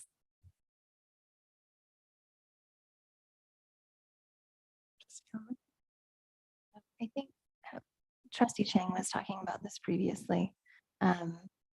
Making sure that in terms of how the agenda is set, that if we are 3 equal agencies at the table, that the agenda setting is shared and how it's developed, and that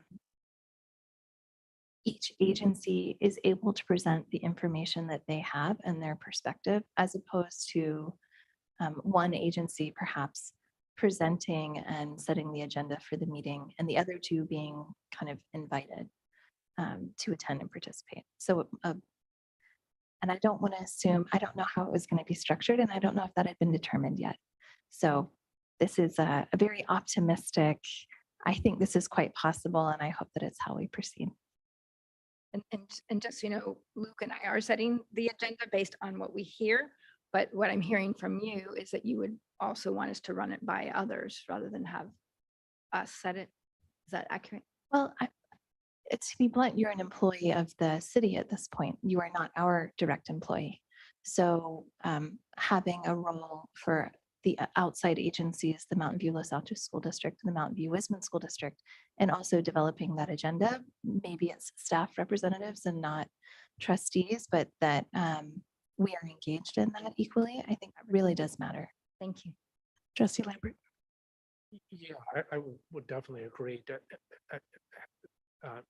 having a very clear agenda items and also having very clear objectives of what all of us want to get out of each agenda item, so we don't sort of, I think a tendency will be for us to drift off in different areas. I also think the agendas, I don't know how many meetings we're going to have, but I expect that more questions will be raised and come up during each meeting. And it will help us all to be able to think about what we heard, what we talked about, what we said, and then revisit those same issues with a little bit more, a lot more insight probably I appreciate than we had at the beginning. Right. So not just a one-off thing. I think it's a learning process. It's a learning process for all of us. And, just like in a classroom, right, we're going to have to do some repetition here to get it right. And we're certainly not gonna be able to cover everything. And so we were envisioning kind of almost a parking lot, not to put it there on a back burner, but just to say, these are things that we want to make sure they stay on the radar. Exactly. And maybe that's a different way of saying, each meeting, let's not try to do too much, right? Just do the right amount.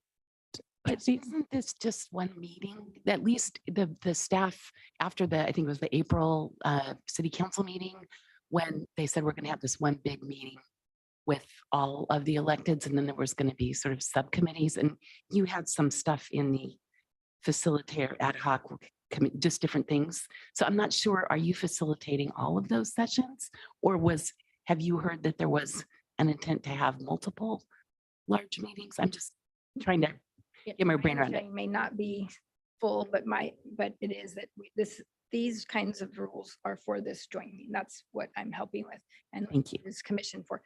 On the other hand, rather than have a whole new set of rules, every time you meet, and even as we were thinking of earlier, for any things that come up, for any kind of intergovernmental work, if we establish a good framework, it could, and it's successful, why not carry it on in any form? That's helpful. Thank you. Trustee Chang. I have a concern that while I think that we'll be fine about treating each other equally and provide a facilitator and the elected officials and other agencies, I'm concerned that there won't be enough time for issues to be direction to be given to the ad hoc or things to be aired as in when Trustee Blakely asked if this is the only meeting, right? So we can easily have the whole meeting about norm setting, about this three-body group, and have these norms set, and there actually is nothing to use those norms for because there's nothing scheduled, right? And then the ad hoc is this different entity, so they may set their own norms in some ways because they all act differently as a smaller body of us. And so I'm concerned about just kind of getting a sense of like, there may be frustration of people going, where is this all going? All this norm setting, what are we doing with this? I also, I feel like there may be some frustration if we're too narrow with our agenda, as in, I've heard from, I know I have interest in discussing the joint use, which is a tricky issue between us and the city, but I recognize that doesn't involve MVLA, the high school district. And there has been literally, I've heard from the mayor who says, oh, joint use, we'll talk about it in the joint meeting. But it's not the topic of this meeting and it doesn't involve all three agencies, right? So like, I think those kinds of things of like miscommunicating that I'm hearing literally from the mayor says, oh, joint use could be talked about when we meet jointly. Actually, I heard from another city council member today saying, oh, if you have questions by the email, we'll air it out on Monday. Are we? So I think if those things, like if we are hearing from elected officials saying there's certain things that we're going to accomplish at the meeting, but then the whole meeting ends up being norm setting and we don't get to the things we use the norms for, I think there's going to be frustration. There needs to be some clarity, and that makes sense. And it also helps us to in the short version, is that we will be focusing on setting a framework for any discussion that could then work if you were working on an issue that only affected two, or it could affect all three, or could even include the other school district that's also part at some point. So norms are not necessarily prescribed for one meeting, but the norms piece is about 5 or 10 minutes of it, and that will be coming from all of the thinking of individuals that have been shared to come up with some things. Are there any other norms that you think would be really key that we don't want to forget? I'll just echo that, having those clear objectives, clear end goals, and just facilitation that will help everyone sort of stick to the topic, right? Because with so many individuals, it might be easy to digress. So reminding us of what our purpose is, coming up with what a common purpose is for this conversation. What is the end goal? Who are we serving? And keeping that in mind as we have the conversations. And I think a sort of like a common meeting norm, I think of just being curious about people's ideas. So listening carefully and listening to understand. And I think having common information that's shared. So we're sort of, referencing common data information to draw our conclusions. Trustee Chang. I would seek a norm for our three agencies that none of us get bogged down in data and disagreement of facts. I think that each agency has presented like large reports about how to analyze certain attendance, growth data and things like that. And I could easily, and because there's such a shortage of time in the meeting, I think it would be a really good norm if none of our agencies got into a conflict about like how we analyze the future, because any of us can have different opinions respectfully about that without the other party being not truthful. But I worry if we start going into a data argument or a data conversation, we're literally going to basically if one body presents their data, the other body will not be able to, and if they disagree, they won't be able to leave it, right? So they're going to have to assert why they think differently. And then we are 30, 40 minutes later, right? So like, I feel like, I hope we don't get down as a norm. I hope we don't get bogged down by data, because I feel like that could stick us in the mud with that. And I want to tell you that I feel the same way. And just so to President Berman's point of staying on the topic is, we also need to be very clear about what the meeting is and is not, and what it is not is an argument about data or even presenting of data. What it would be is to say to the next question is, there is a challenge. We have a challenge when we don't agree on data. How can we get around that? So we're stepping back to like kind of like the higher best self.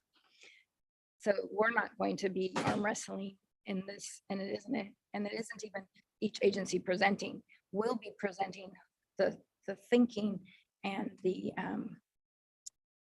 best suggestions that we can for setting this framework. And so that's what this meeting is about, because the other things, if people haven't solved them in months and months, we're not going to solve it in 2 hours of a meeting. So Good. Vice President Conley. Yeah, so something that I'm surprised about that. What my understanding was that the meeting was actually to share information and make sure we were all working from because different agencies are kind of siloed in some ways. We have all had our own separate meetings, but that doesn't mean that everyone is up to speed on the thinking of each agency.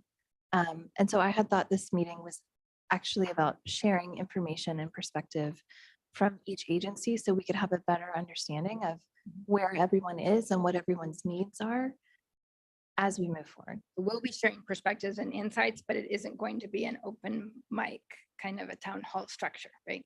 So there will be some things that we will be sharing, which might prompt discussion, but I think there's a different portal that you're developing where information is being shared. So that kind That's of the goes data. back to that question then about how the meeting is run and how the agenda is set and who is speaking. And so it sounds like we will be receiving, but we won't necessarily be giving input. I'm The confused. agenda isn't completely set because that's why we're taking input, right? The agenda has not been set intentionally because we still have other city council members to speak with, and this is our chance to meet with you. So there's a frame of what makes sense, and it follows pretty much closely with this. These are the types of things that we want to set. So what we're expecting to do is be able to take in the different viewpoints in a way that still honors everyone's individual thinking, because this isn't something you're voting on necessarily, right? And to set a framework so that when the ad hoc committee does go forward, that they have just a good start, so that everyone feels really confident that they can proceed because they're going to be following norms. They're aware of the challenges that need to be addressed. They have some of the best thinking that's come forward about possible solutions. And so that will set them up for success. Well, I look forward to seeing what that agenda is going to look like. And, I think one of the things I appreciate the norm setting. I do think we're very fortunate we have a group of people at each of these different organizations that plays well together. I don't think we're going to have any outrageously unnormative behavior. And I think everyone is there to really try to figure out what is a very, very challenging problem. Where I'm concerned is about kind of the directionality of the process. And is this an input meeting for the city where they're getting input from us? Or is this a meeting that's a shared meeting of equals in the three agencies, really trying to work together and better understand each other? Trustee Chang. I don't know if this is exactly a norm, but I hope that one of our norms is to have like a common goal of like what we'll achieve that day. And right now, like I'm hearing that the goal for that day is to set norms. And I felt like I've heard from different elected officials, and I'll say for myself, that wasn't the goal I had thought for this meeting. I thought this meeting would have been a chance for elected officials to honestly try to kind of get to some common understanding of perspective and just like, while not getting bogged in the data, but at least learning from each other. Not us giving information to city staff or school staff, or we were just hoping that was actually an organic conversation. And because I look back on our when we have board retreats, I've had past board retreats where that were not facilitated by consultants, that were like just meeting conversations, like, Trustee Lambert, if you recall the retreats we had that were led by Superintendent Goldman, and we would just talk to each other. And then we've had other retreats where we meet all day and we've set norms, and by time it's like time to get to the meat of talk about goals, there's only like 30 minutes left of a 4-hour meeting, right? So like, if the agenda comes back that all this is norm setting, I felt like we're setting the wrong norms for the meeting, like, because we may not meet again. Like, it took so much work to have this meeting. So to meet and set norms and then nothing comes of it, I just don't know what the use of it, especially when there's some fast moving objects that are coming between us. So I respect that your process and what you bring, but I'm also really nervous that we're going to literally just go and set norms the whole meeting and then go home. We have my word that won't happen. Trustee Blake.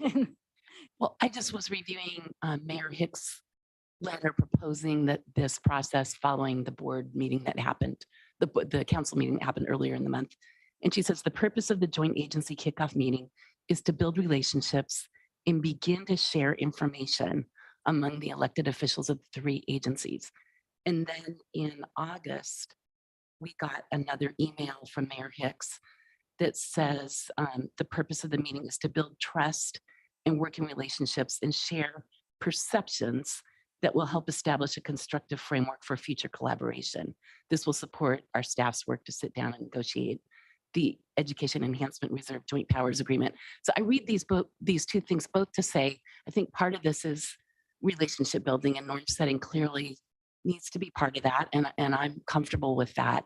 I also think the focus of this, at least my understanding, I was really surprised to hear, oh, we'll pull joint use in. I mean, the council meeting on the joint use is already going to have happened before this meeting. So I think this meeting is about shoreline.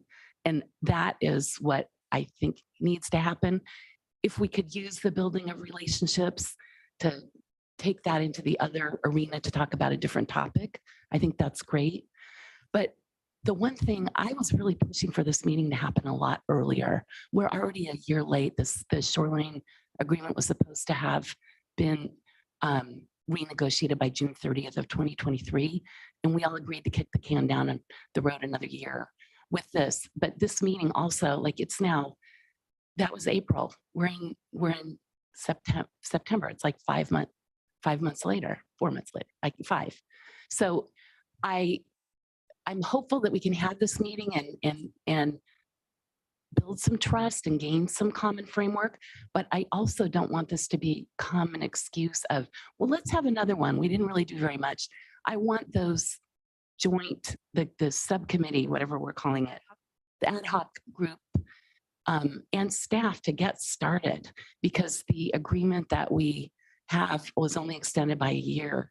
And I'm just worried that we're just going to drag it on forever. So I guess that this may go down to some of the comments that you had, closing thoughts or whatever, but I really, really don't want this I don't want things to drag out, and I'm hopeful that we can come up with some framework and understanding that will be helpful both in the ad hoc and, any staff meetings, but that timeline is very important to me. And I appreciate that I'm here, that the words we're hearing are, some frustration, some concern, and that is what we need. We don't, we need to know what those things are. And actually I call it in my frame at the kickoff meeting, because the kickoff is that, you kick off and then you go. And so that is the point. Thank you. And I'd spoken with Mayor Hicks before. I said, can't we get started with some of the ad hoc? She's like, no, that's not what council approved. So I'm very hopeful that we can shortly thereafter, maybe one goal would even to be come up at a calendar of the ad hoc meetings for the first, 3 to 6 meetings at this meeting. Maybe that will be one of the deliverables at the end of the meeting. Second. Love We that. do have some next steps at that. So, so I think you've established, so we've covered norms. If anything else comes to you, one of the norms was not to spend too long on it, but we wanted to honor it. And so I've heard a few of the challenges. Some of them have come from the past, some of you're experiencing now. Is there any other major hurdle that you can just think of?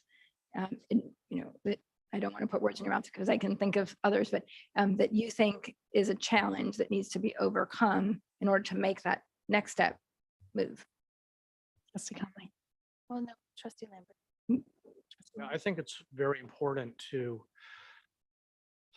come to an understanding about what the problem we're trying to solve here and how that is framed.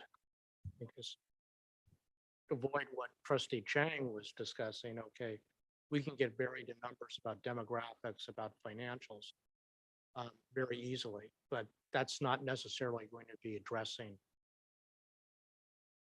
the problems that are going to, then we're going to find solutions for. So I think that needs to come very, very soon in the process and as a major objective. What are we trying to do here? What is our common ground, right? You mentioned it here. And frame the problem very carefully. Just framing the problem as you doing this is sort of presuming a solution. Okay? Start going in a direction. So that is probably one of the most critical things. You heard all the issues about monoloma and the fencing. That was a problem that was framed incorrectly at the very beginning. And it led to 4 years of a lot of work and effort. Thank you. Vice President Conley. It's going to make me unpopular with my colleagues. I really like data, and I understand from the city's perspective and our perspective. Trying to predict the future is so challenging. We recently had a presentation that was looking at how do we model the change over time in that Dynamic. area. I Yeah, the actually watched that dynamic meeting, yes. versus Thank you. yeah, and Preparation. so I think I agree. I don't want to have long fights about it. I do think at some point we're going to have, because I don't want to say, I don't know that horse trading is the right term, but there does have to be a shared understanding of what's on the table, how it impacts each agency, and what are the things that there's give and take on, or things that we might have to compromise on together. And it's hard to do that without any shared understanding of budgets and demographics and outcomes, even if it's just the best prediction we can come up with for now. And I know that city staff and our district staff are not going to be able to function in a world without that data, because that's their job. They're supposed to be able to manage that information and use it to make good decisions on behalf of the governmental agency that they serve. Trustee Chang. I think one of the challenges is making sure that each agency both is like knows when the ad hoc is meeting and empowers the ad hoc to like do that data crunching. So I think that ad hoc would be a good place to do that kind of into that granular level. But I think the challenge has been that we don't know when the ad hoc is going to meet. So like, and I think that just road mapping the next steps helps us understand where it's like we're taking a first step where, right? So it's like I think that's a challenge. Something that may be an immediate challenge and probably is more about a norm is these are a lot of elected people in a room. So like from a time management perspective of making sure that we are, I mean, maybe we set a norm of how long we speak. I know that generally all these elected bodies are used to like not having timers. So, and I know some people have strong opinions about that. But You volunteering to be the timekeeper? No, that's what you get paid for. But like I feel like there's a lot of people who are used to talking an unlimited amount of time. Thank you. Yeah, I appreciate that.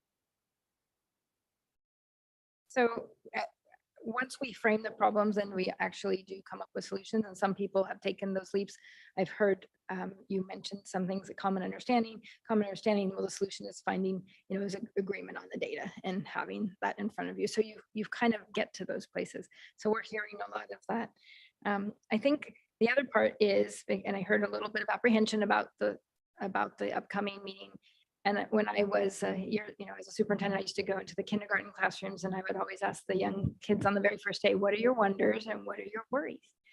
And they would say, I wonder what my parents are doing. I'm worried they won't remember to get me, or I'm worried I'll get lost. That was the little kid one. And, but even as adults, we have our own wonders and worries. And some of you have expressed that today. And so what are you wondering? It sounds like you were wondering about the agenda. I think you've actually been wondering a lot. You're pretty open with that. But what are you worried about? What worries you about this meeting and then the subsequent ad hoc? Is there anything that's gnawing at you, keeping you up at night? What are you wondering or worrying? I think what I heard from my fellow trustees is that we're worried that it's not going to be a productive meeting, that we won't meet the objective for that particular meeting. We're worried that there won't be a follow-up opportunity to address some of the issues that have been raised. So I think I've been hearing that from other trustees, and I feel like I feel that way as well. Trustee Chang. I worry that when we meet, whether this meeting or the ad hoc, that we don't look beyond our city to look at some inspirational examples of to just know where we can go. We don't have to look far. I was looking at your former district. Your former district, 1999 had a joint bond for parks and schools, and is this year about to pursue a $500 million bond. So Livermore is about to pursue a $500 million bond to do public facilities between the school and the city. So we don't have to look further than our facilitator to see beautiful things happening. So I just hope we look outside our school district in our city. And thank you for acknowledging that. I will say that even though my background is in schools, one of the things that didn't happen overnight, but we did end up with a very productive, wonderful relationship we had the parks, the city and the school districts, and we tackled vaping. We won awards for the city and for the school districts that were joint. And we ended up, with a joint, I think it was one of the few in the state. And then we had to go fight, at the state level to get that special exception. So there are things, you guys have all the bones in place and you've done some really wonderful collaborations together. And so I think when we get past some of these things, that is what we're working toward, not to be like Livermore, but to see what's possible when all the intergovernmental agencies can work and function together. So I have a worry. one more. We have another worry. Oh, we got to get these worries out. Worry. I worry that the parties will not come to the session with an open mind, and ourselves included. I think this has been going on for a long time. I was part of the first shoreline negotiation in 2009. There was another one. Well, that came to fruition, I think, 2010. There was another one. That was a 3-year one. There's a 10-year one. And at the time, that was supposed to be now what's going to be opened up. And now here we are again. And so, I have a little bit of a chip on my shoulder. I will really try hard to check it at the door. But I also am concerned that, there's 7 council members and 10 school board members. There's 17 people. I worry that we won't bring an open mind, and I'm very hopeful that we really hear each other and really try to check our assumptions at the door and listen and be open. And that also leads to one of the norms. It can be, open your mind. Trustee Lambert. Yeah, maybe just saying it in a little bit different ways. It made me think that that I'm concerned that we're not going to be really honest with ourselves and honest with our discussions. I mean, to some extent, we're all elected. Well, we are elected officials, right? To some extent, we're all politicians, Right. and different things drive people differently. And I think we really need to be honest about that and not sort of degenerate into political pandering, right? Or something else, because it's really important for Mountain View. We put ourselves with our, acknowledged, growth trajectory into a very stressful situation, and we need to sort of move through it productively together. And so the last part is actually, it can be homework since we have 3 teachers. And this just helps us as we process everything in preparation to have a productive meeting, but also some of the imagery may show up in our presentation. I always ask people to describe an analogy or a metaphor for the current relationship, because we are talking about, as Trustee Blakely was saying, building that relationship, that trust, and enhancing it. A metaphor that comes to mind for the current relationship, and then what it could be. And there isn't a right answer. And this is probably my favorite part, because where people's minds go is just a really rich illustration. And I think that sometimes that imagery helps you aspire to what can be, but it also is sometimes jarring. You think of where it is. So you can share them here, or that can be something you can mull over and share later. It's up to you. Trustee Conley. I'm knee deep in working on food with my 8-month-old right now. So what I'm thinking about is, the special little plates that they have for toddlers and infants, where each section is separate, and you put the separate food. You've got the grapes over here and the carrots over here and the rice or whatever. And so Everything has its place. Everything has its very clear border. Nothing overlaps. You know, if we were talking on the surface level, we would think that that's the situation with these three different agencies, but we actually aren't that plate. We are what that plate looks like after a toddler has had some time with it, which is a glorious creative mix that can be quite unpredictable at times. And that's the truth. Like, we're already intermingled in many ways, but we still have that underlying structure below that separates us as different agencies, even though we overlap in new and creative ways. Thank you for sharing that. And I have to tell you, Luke's facelet, he has a very young child. So he lit up and he was nodding so much. Can you relate Yeah. to that? Yes, absolutely. I have a 10-month-old who, is going through the same process right now. And yeah, those plates are useful, but yes, they get very messy. An interesting mosaic, as you described. Thank you. Well, and just to take that vision further, it could be a beautiful plated meal that has the sauce permeating, the vegetables, and maybe that would be where we could take it. We want to be a charcuterie board. That's what we want. Okay, well, thank you very much. Thank you. I just probably went over time, but it was a rich conversation. I do appreciate it. Thank you. Great. So I just want to make sure I get public comment on this. If there's anyone joining us that would like to comment on this item, you may raise your hand in Zoom. Or press star 9 on your phone. Okay. Seeing as there are none, trustees, any final comments on this item? Great. Thank you so much. We'll see you in a little over a week. Okay. Trustees, we have 3 more items, and I anticipate there'll be an hour and a half, hour 45 minutes. So I would prefer to postpone when we get closer to 10 o'clock before we. have a better reason. Okay, let's give, How long it's gonna take. that sounds reasonable. Yes, trustee Chang. I have a childcare responsibility at 9:30, so I may have to take leave. I may need to stay for the record that I'll have to take absence from the meeting at 9:30. Okay. Something close to that. Well, we have 2 items coming up. Both are informational for the board. So the first one is a literacy, instruction, and dyslexia support plan.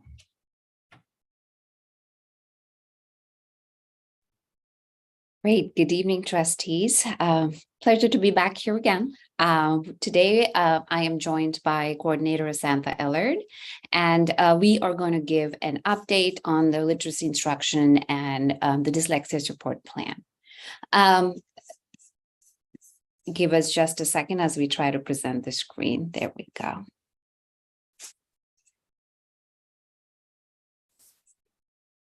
All right. So sorry, we're having some technical issues. We'll be right there. There we go.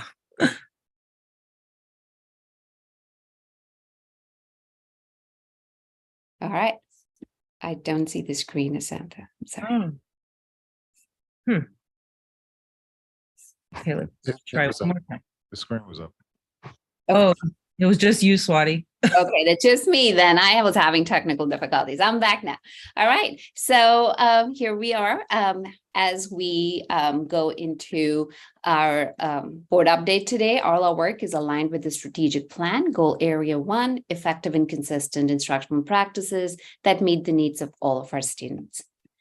As we move up into today's presentation, I'd like to give a little background of our work. So our student data shows that literacy gaps have widened due to the pandemic, especially for some of our student subgroups. We know we have a balanced literacy English language arts curriculum. We also recently started using student data consistently to drive instructional decisions as a part of our MTSS and Universal Data Cycle cost process. We've continued work to do in identifying students that are at risk of dyslexia and supporting the needs of all of our literacy needs of all of our students. In that vein, our vision for literacy at Mountain View Westman School District is aligned with the California Literacy Initiative. And our goal is that all of our students are reading by 3rd grade. And to that effect, we will adopt science of reading, science of reading based English language arts curriculum. And we're also going to look into identifying and purchasing structured reading interventions programs. We will provide our elementary teachers with science of reading training. And of course, we will be following the California dyslexia guidelines and the recommendations provided by them. Okay, so good evening, trustees. We first kind of want to have a common understanding of what research says about how reading develops and what skills are needed to be an effective reader. So the first image here is just a quick snapshot that depicts the importance of both word recognition and language comprehension. And in terms of this formula, you can see that if any one of those values for word recognition or language comprehension would be 0, then reading comprehension would equal 0 in this case. So both equally important to skilled reading. The next image here is a deeper dive into those concepts or components of what is necessary for reading development and skilled reading in both language comprehension and word recognition, and how they intertwine, work together as those skills develop to strengthen a person's reading ability and making them skilled readers, meaning that they comprehend what they read. And so these make up the basis for what we're here to talk about in terms of literacy instruction. We know now that a balanced literacy approach is not effective for all students, for all learners. And so rather we want to move to a structured literacy approach that systematically addresses both what we talked about previously, word recognition and language comprehension skills. And this approach is inclusive of all students and is commonly referred to as the science of reading. We want to talk a little bit about how literacy falls into the work that we're doing with MTSS. MTSS is becoming the backbone of how we approach student learning and development. And though right now it's in its infancy stage, we're pouring into it for the betterment of students, including for their literacy development. So as you can see, our MTSS includes a process for assessing and analyzing data to understand student needs and to provide support, a systematic approach to supporting those needs across a continuum through a tiered instructional approach. This is inclusive of students with reading difficulties and disabilities, including dyslexia. We know those also occur on a continuum, and that students who experience difficulties in reading are best taught through a structured literacy approach. And through MTSS and the tiered approach, students are supported based upon their specific needs. So along that continuum as well. And that includes students here who may or may not have a formal diagnosis of dyslexia. So just a quick review of what our neighbors are doing. We saw both structured and balanced literacy pop up. We also saw multisensory Orton-Gillingham practices in a couple of places. And we saw the use of the iReady Universal Screener and the new version of Benchmark Advanced ELA curriculum in Palo Alto. So what is our data telling us? But before we start delving into data, I want to give a little background into data that we're referencing in the next few slides and what is mentioned in the data reports. You're probably wondering why we're using the Diagnostic 2 data from 2022 when we're in August 2023. So the reason for that is we administered the iReady Dyslexia Screener in November and December of 2022 after the second diagnostic. It's what we call the winter administration. Hence, we provided the report and the data based on the 2 data points. The iReady diagnostic, as we know, provides us with information about students who are identified for reading difficulty or who may need further task administration for those who may be at risk of dyslexia. And we have included detailed board reports that capture all of the key points that are the next 3 slides are the few of the key points we'll capture, but the board report has detailed graphs and data in there. So this data that we see over here is for students in grades kindergarten to third grade, and it shows that we have gaps across domains for all of our SED, socioeconomically disadvantaged and EL subgroups. We see 22 and 23% proficiency in phonics, and we have gaps even in vocabulary and overall reading comprehension.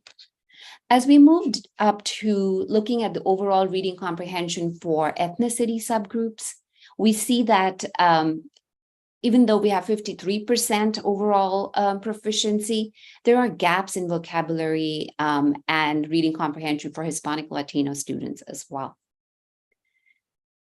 This graph, this table that you see over here is the iReady dyslexia screener data. And I'd like to point out on this slide that it does not mean that these are the students who are identified for dyslexia. These are the students that are identified for a reading difficulty or being at risk for dyslexia. And as we drill down into student subgroups, we can see that this proportionality exists between our subgroups. This data set here again shows that of all the students that are identified for reading difficulty, 85% were Hispanic Latino, while there was only 5% that were belonged to the Asian subgroup. And we see a similar trend for students identified to be at risk for dyslexia, 87 and 4%.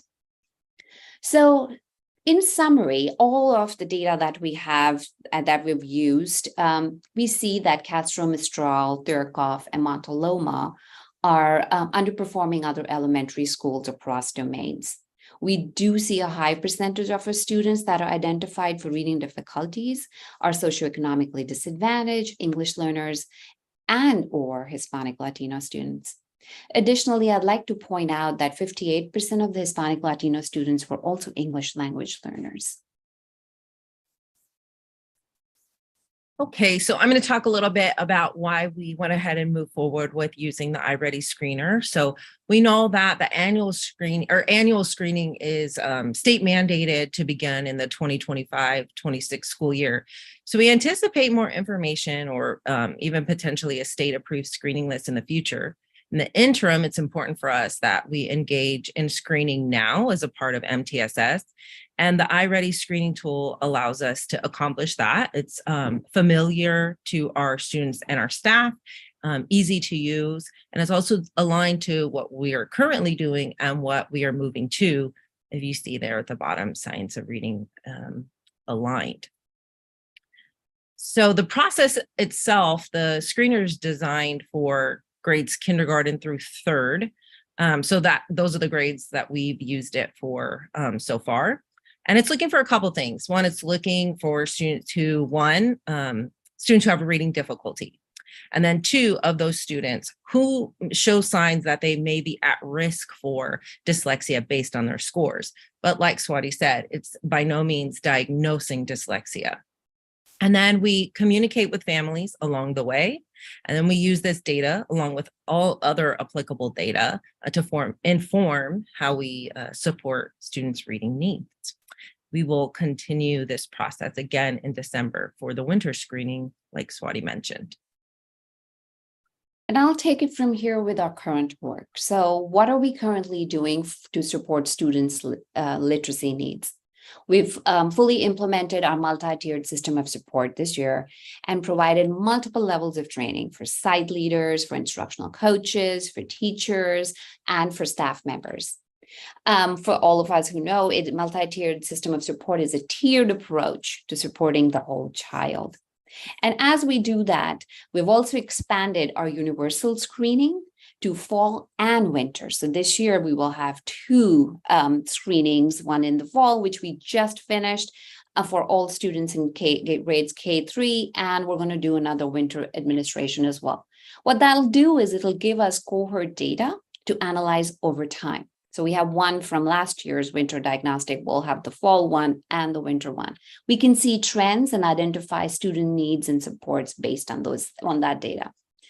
I do have to say I'm particularly proud to share this part. We have partnered with UCSF, who is developing a universal screener to be available statewide. That is, as they've been tasked by our governor. And this is our second year of partnership with UCSF, with Castro last year being the first school in the entire state to beta test the English screener. For this year, we will pilot the UCSF Spanish screener in addition to their English screener as well.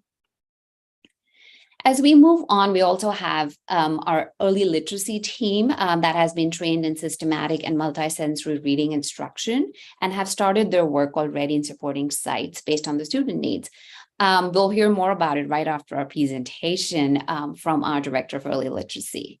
Also, we've started the process of our English Language Arts textbook adoption for elementary grades K-5, and the process for pre-K and TK is also happening. Our preschool program is has started the family support early on. So catch families and support families and students early on, right off the bat from preschool. And they have a family literacy program where they provide families with tools and strategies on how they can support the students at home. So we're building the solid foundation of early reading and learning.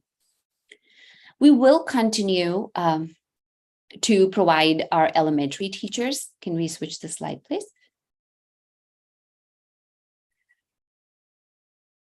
Thank you.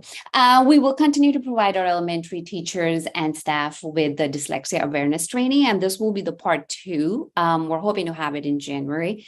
We're also exploring opportunities for our leaders to attend Spotlights on Dyslexia conference and be a part of communities of practice, which is focused on literacy and dyslexia, learning from each other and hearing from other people in the area in the field. We'll continue Learning Ally audiobooks that are available for all of our students, and all of our sites are actually expanding the usage as well. Also, we'll have that's okay. We'll have professional learning and implementation with Dr. Ortiz with PVAT in our special ed department. We had one session already with him that was facilitated by Dr. Ortiz and our Director of Special Ed and Student Support, Karen Jabal. Now, as we look at all of the work and move into what our next steps will be, we have to consider a few things. So I'd like to highlight some things here. Samantha had talked earlier about dyslexia does occur on a continuum, and the state will require all of our students, kindergarten to 3rd grade, to be screened by the 25-26 school year. So in the interim, we'll continue to use our current screening process. And then after our winter screener, we'll also have year-to-year cohort comparison data and the diagnostic 1 and 2 comparison data to help better understand where our student needs are and how we can design a support plan for them. Additionally, the data that we will have can be used in conjunction with our LPAC scores and our LPAC summative and initial data to help monitor our growth for our English language learners. Okay, and some next steps. We as a team, the district MTSS team, will continue to get feedback and improve our MTSS and rollout and implementation. Like Swati mentioned, we will continue to administer universal screening. One thing that we will add to that is exploring a layered approach so that we could pinpoint student needs even more and be even more targeted in our practices when we're supporting them.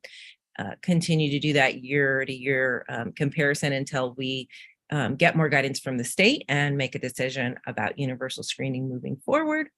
And we are expanding our partnership with UCSF. We're excited to say we're very excited about our partnership with UCSF to add 2 more schools, Therakoff and Montaloma. So we'll be at Therakoff, Castro, Mistral, and Montaloma this year.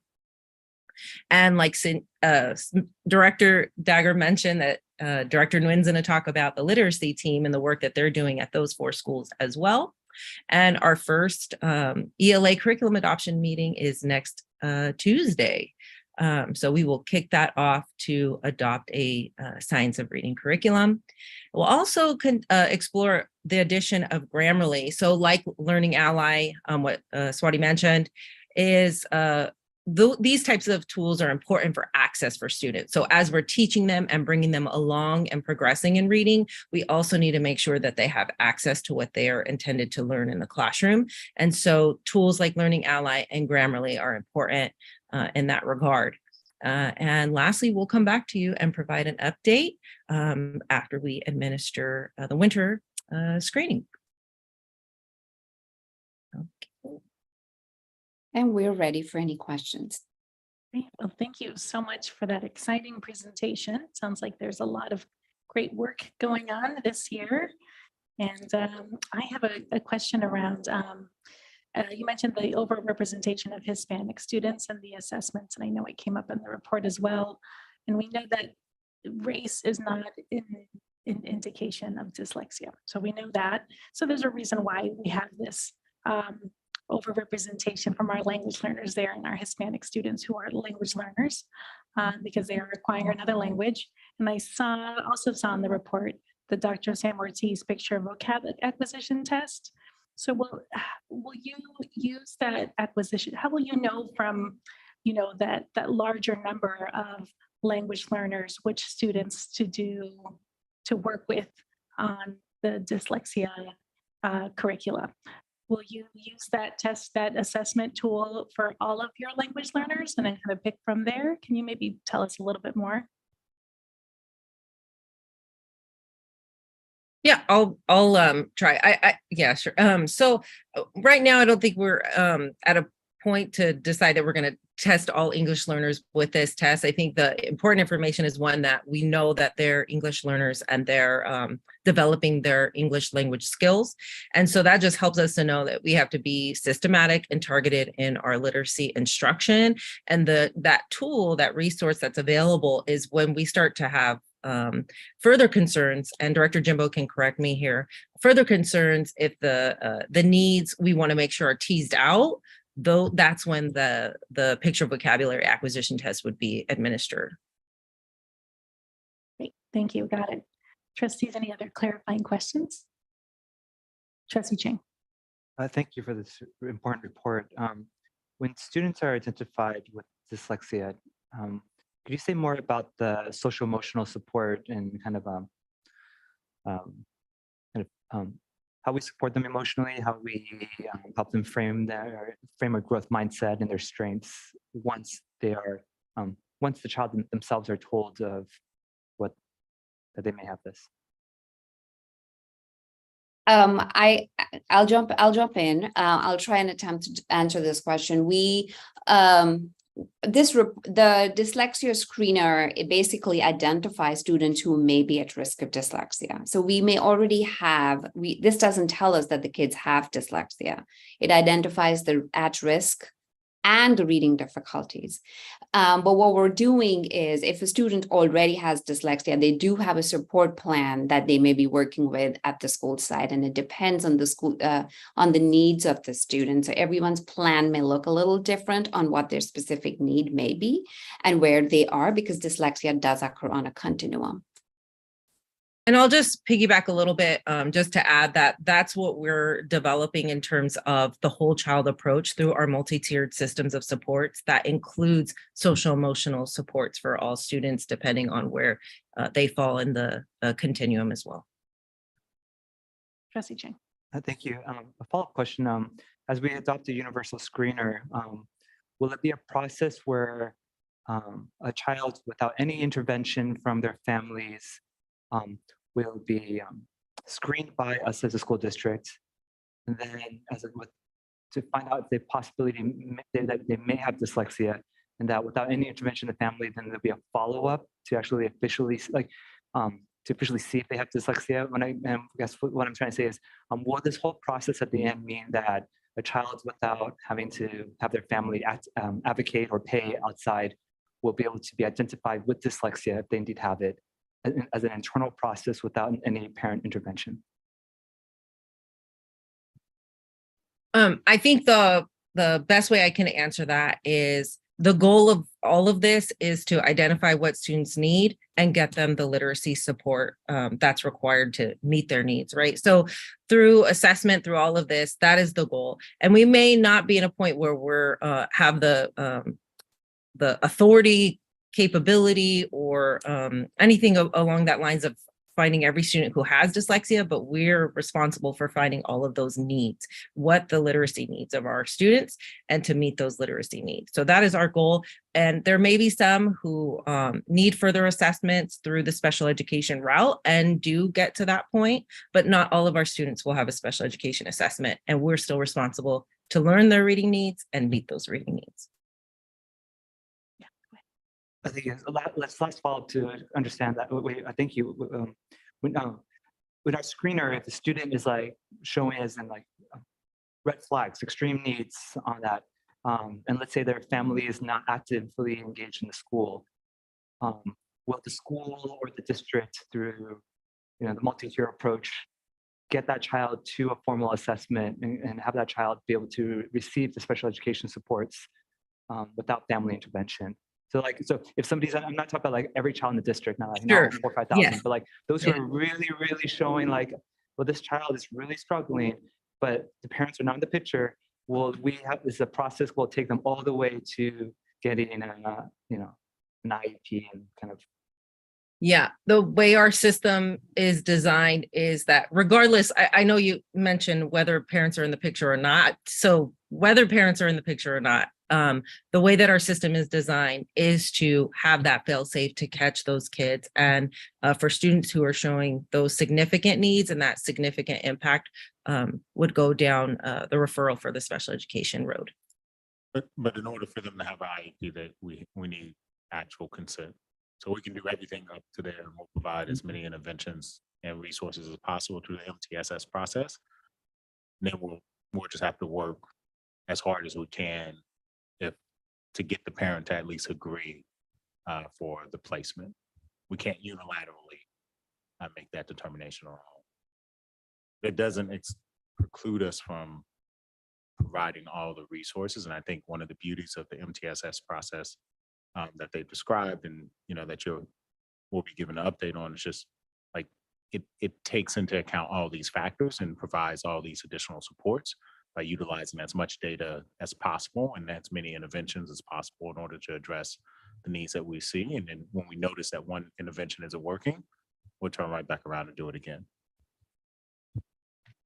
Vice President Conley. Yeah, just to clarify, I mean, my understanding is that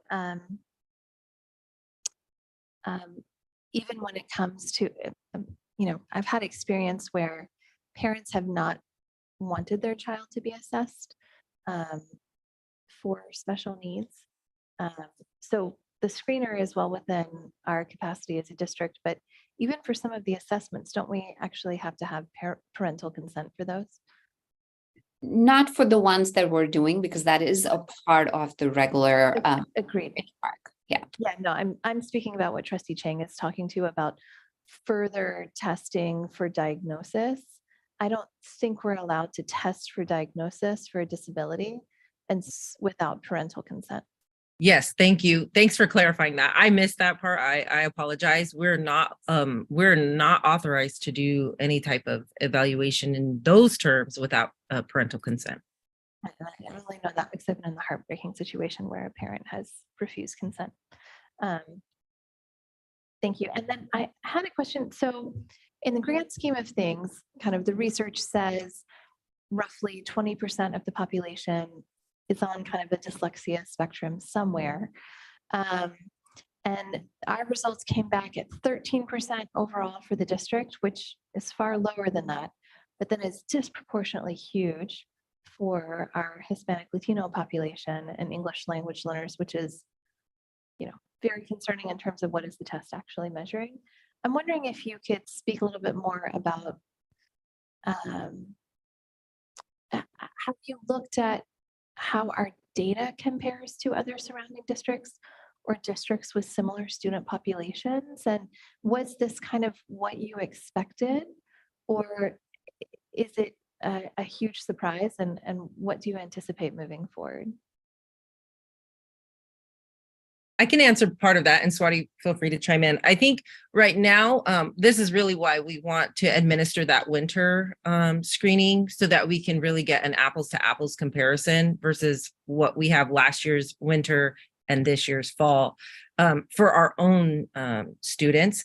And there isn't right now any local data that we were able to find to compare to. So we can compare ourselves, and we really want to see apples to apples comparison. Thank you. And then, well, I'm glad that we're making some data publicly available through this meeting. I know Palo Alto has been ahead of us on this work, and so maybe there's something that we can reach out to them about. But I'm also curious, are we going, when we're doing this apples to apples, is it the same cohort of students? So those third graders are now fourth graders. Are we tracking them as they move beyond this K-3 window? So we will, those third graders that tested last year are obviously now in fourth grade. So we do what we're really doing. We're not doing the dyslexia screener with them, but we are using intentionality with our universal data cycles on catching students that are not making adequate growth. And we're monitoring them through this whole MTSS process and being intentional about the reports they're getting. Principals are meeting with their site teams. We're having data meetings. The district team is having data meetings with the site principals as well as the coaches to kind of triangulate the intentionality of students' reading supports. I think that's wonderful. I am concerned though that when a child is at risk, we used to talk about, we still talk about at risk of being a long-term English learner, for example, at the end of fifth grade. If a child is at risk, I want to know as a trustee if what we're doing means that when they're in fourth grade and fifth grade and sixth grade and seventh grade and eighth grade, are they still in that at risk bucket, or have we moved them out of it? So I'm curious. I don't know how we would get that information.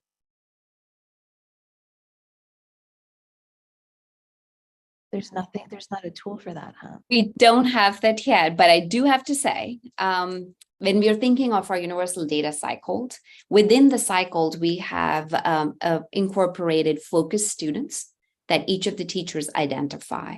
And those are the students that the teachers will give another layer of support and find time. For example, whole group, I'm going to do something, but when I'm working with my focus students, they'll get some targeted intentional strategies that they'll be working with.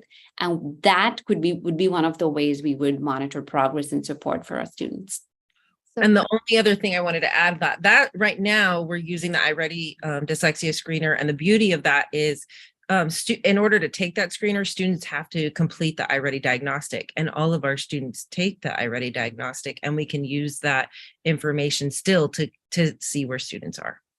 I guess what I'm thinking about then is if the dyslexia screener isn't something that's relevant after K-3, it's not an available tool at that level of iReady testing, for example, will we continue to track these cohorts?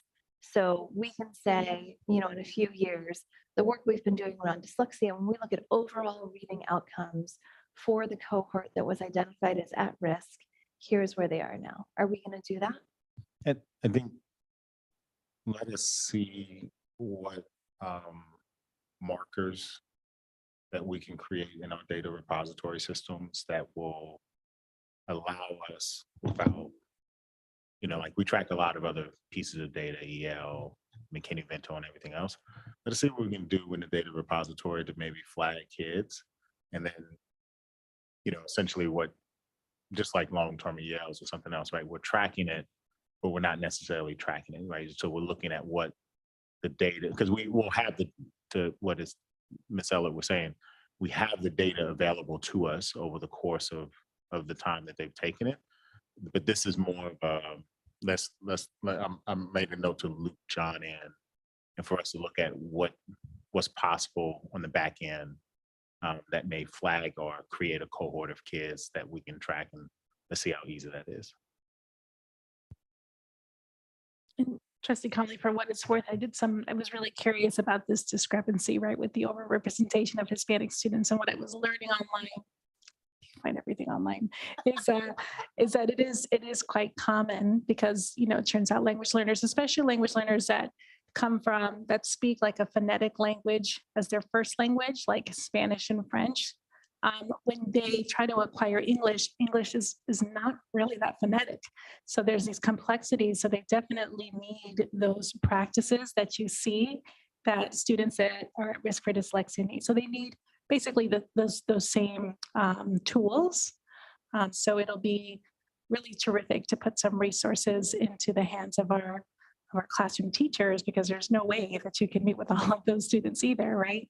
So putting some tools and training with our classroom teachers so they can do some of that work with their students.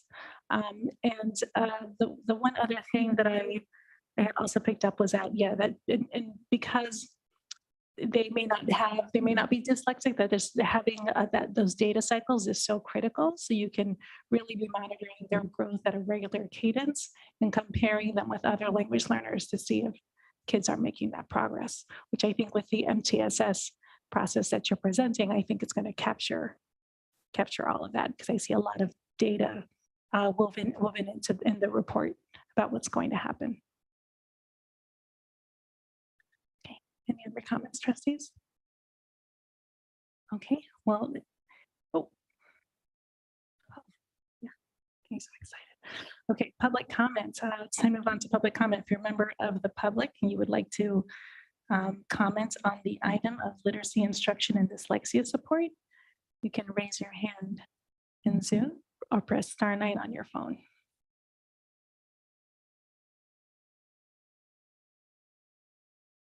Okay. Seeing as there are none, just thank you. Oh, there we go. See one hand up.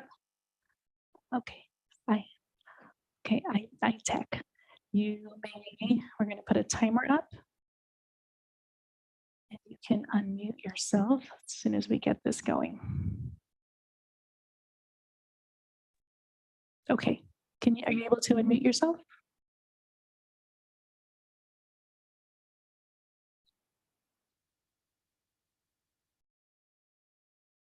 Hello? Oh, hello, we can hear you. Oh, great. Thank you for continuing to work on this really, really important issue. And I just hope that you continue to monitor those students who have dyslexia and who have learning difficulties, and you don't let them disappear. Really, we should know whether these kids can read by the end of 3rd grade, by the end of 5th grade, if they graduate from middle school, if they graduate from high school. Otherwise, we're letting our community down.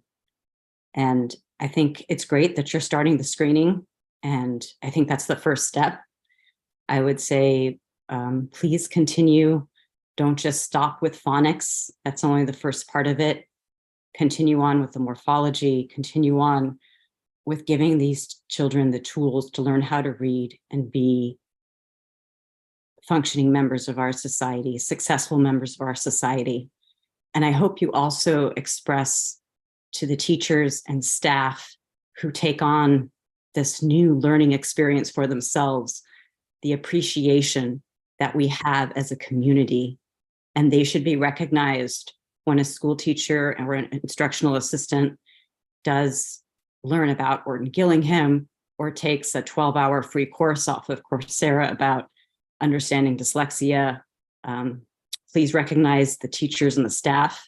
And please also talk to all students, not just students with reading difficulties and dyslexia, that they have value in and of themselves, and that despite having challenges in learning how to read, they can become successful doctors, teachers, lawyers, Steven Spielberg-like filmmakers. All of these things are important.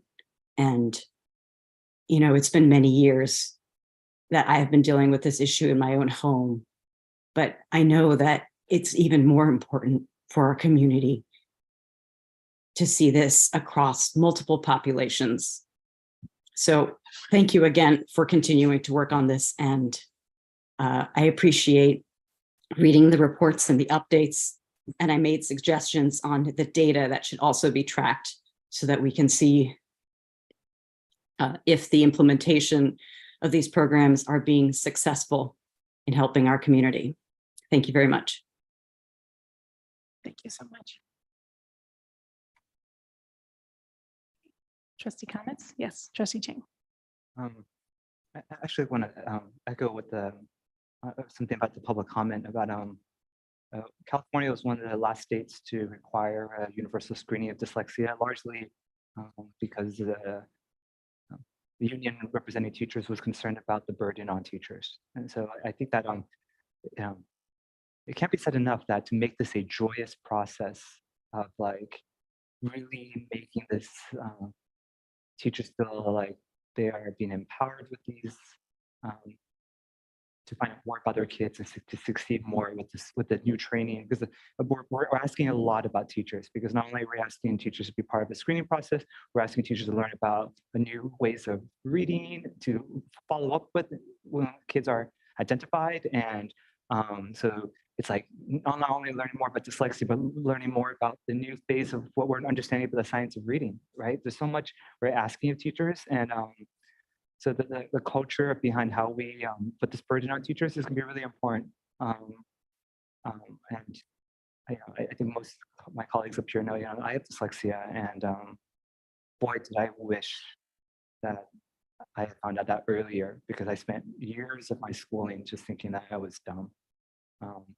And I'm very grateful that I'm in a place where I've spent thousands of dollars supporting my child through similar challenges, and not everybody has that privilege to be able to do that.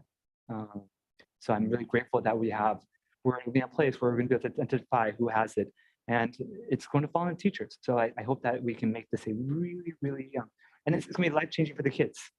So I just hope that we make that we provide the teachers resources and empowerment, and make this a joyful process to really give them the superpower of because before, these kids were falling through the cracks. Thank you. Okay, well, thank you very much for that presentation. Trustees, do we want to make a call on extending the meeting? So we have an early literacy update next, and then a September 18th item. Can we get it done by 11? I propose that we extend the meeting to no later than 11 p.m. Second. All those in favor? But before that, I just have to make a comment for the record that I will be having to take leave for the meeting. Thank you, Trustee Chang. Any opposed?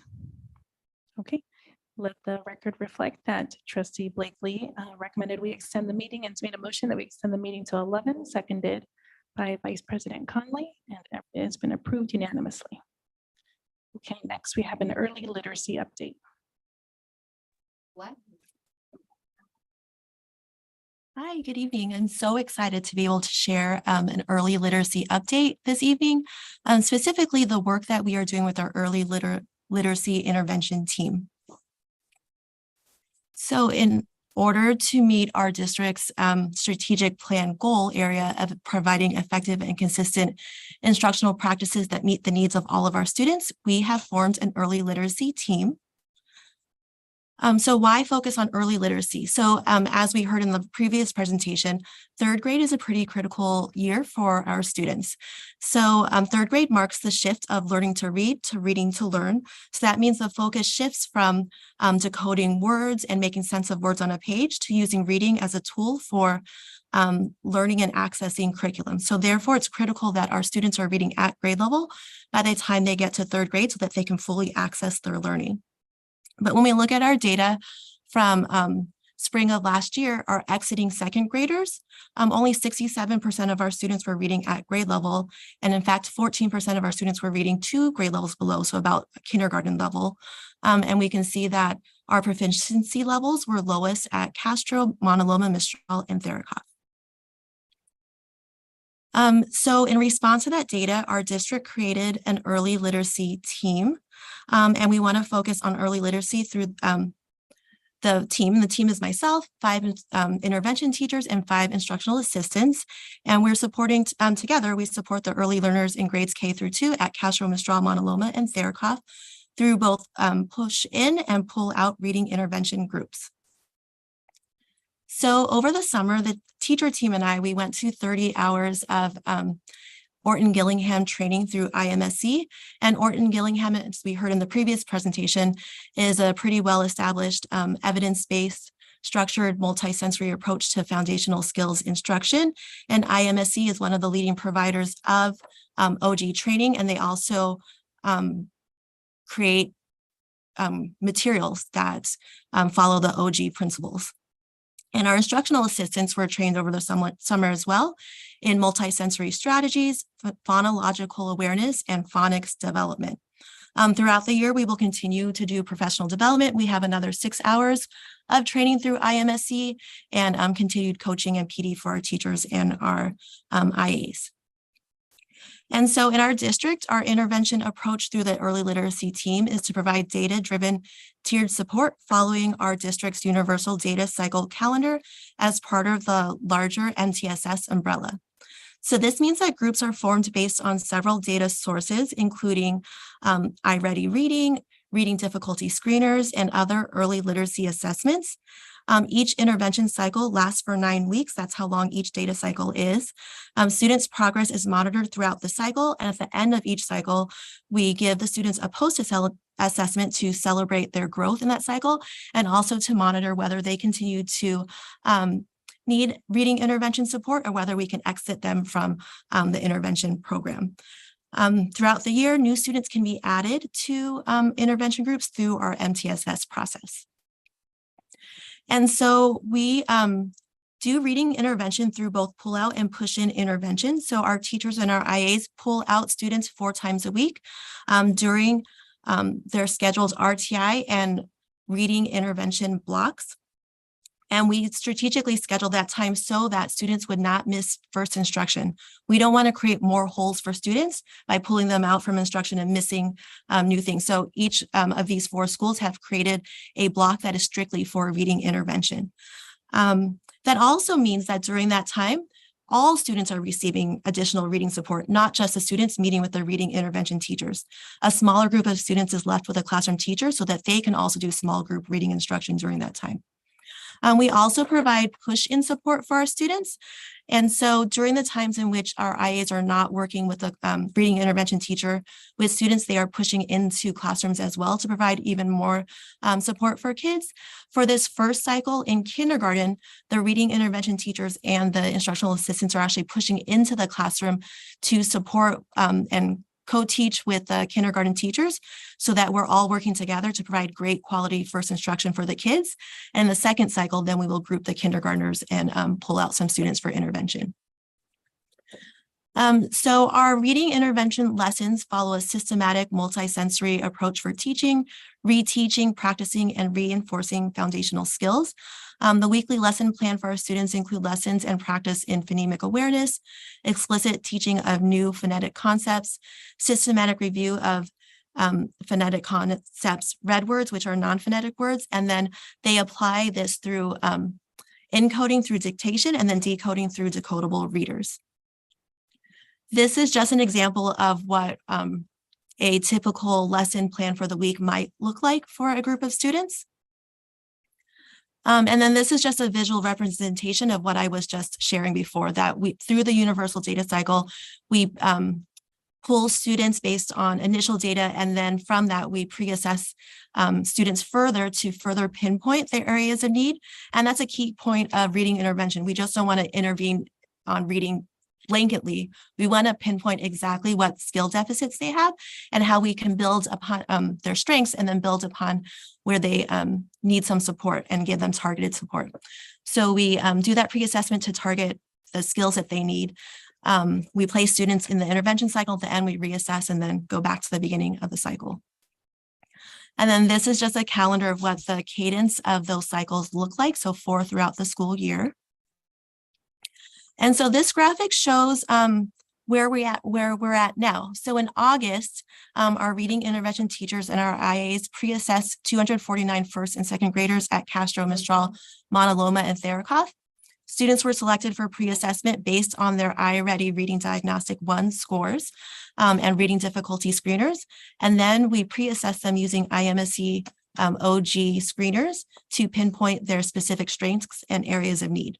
And then based on those pre-assessments, the reading intervention teachers and IAs are providing reading intervention to 150 of those students. The remaining students, like I said before, are staying with their classroom teachers in smaller groups to also continue and do reading intervention support with them as well. So for example, like at Castro, we screened 89% of the first grade students. Our reading intervention teachers are seeing about half of them, and the other half are staying with their classroom teachers. And they're also using evidence-based intervention materials. They're using Spire and Sound Sensible to support their students. And then so considerations for our reading intervention program. So our team was formed to address the foundational skill needs of our most underperforming schools. Our reading intervention teachers and IAs aren't able to support every single student who needs the support that's reading below grade level. So schools will still continue to need to provide interventions for early literacy for their kindergarten through second grade students and their upper grade students. So next steps for us, we began our first intervention cycle on August 28th with K through 2 at those 4 school sites. We monitor our students' progress weekly, and we'll do a post-assessment at the end of the cycle to determine which students we will exit from the program and also new students we will bring in. And the new cycle starts October 16th.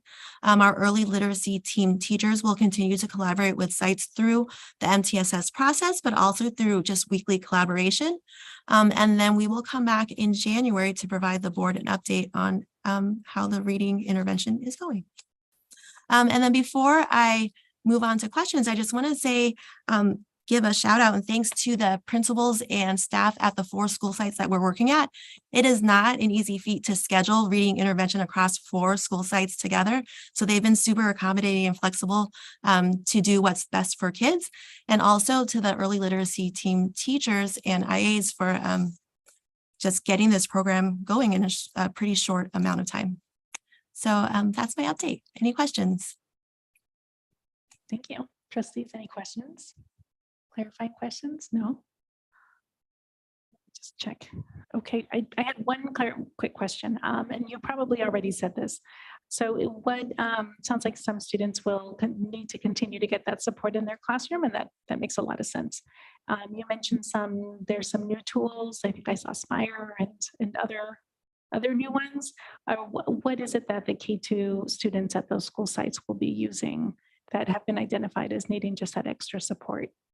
Yeah, so our reading intervention teachers screen the students, and even the students that they are not seeing, they still share that screening data with the classroom teachers so that they would know what those pinpointed areas of needs are.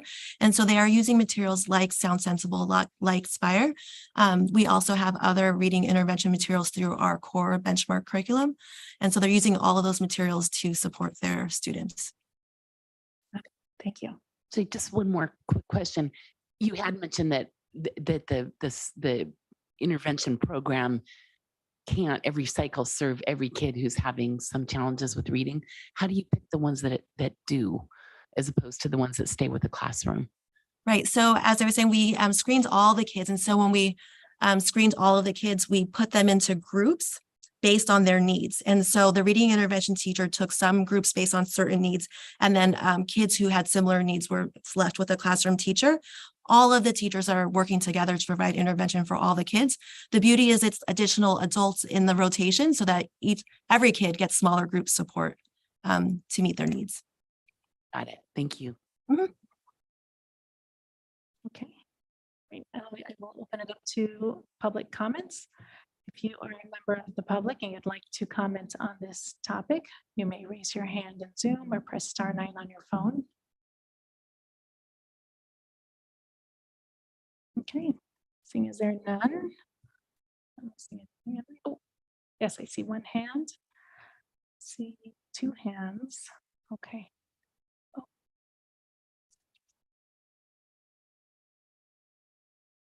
Okay, I see one hand.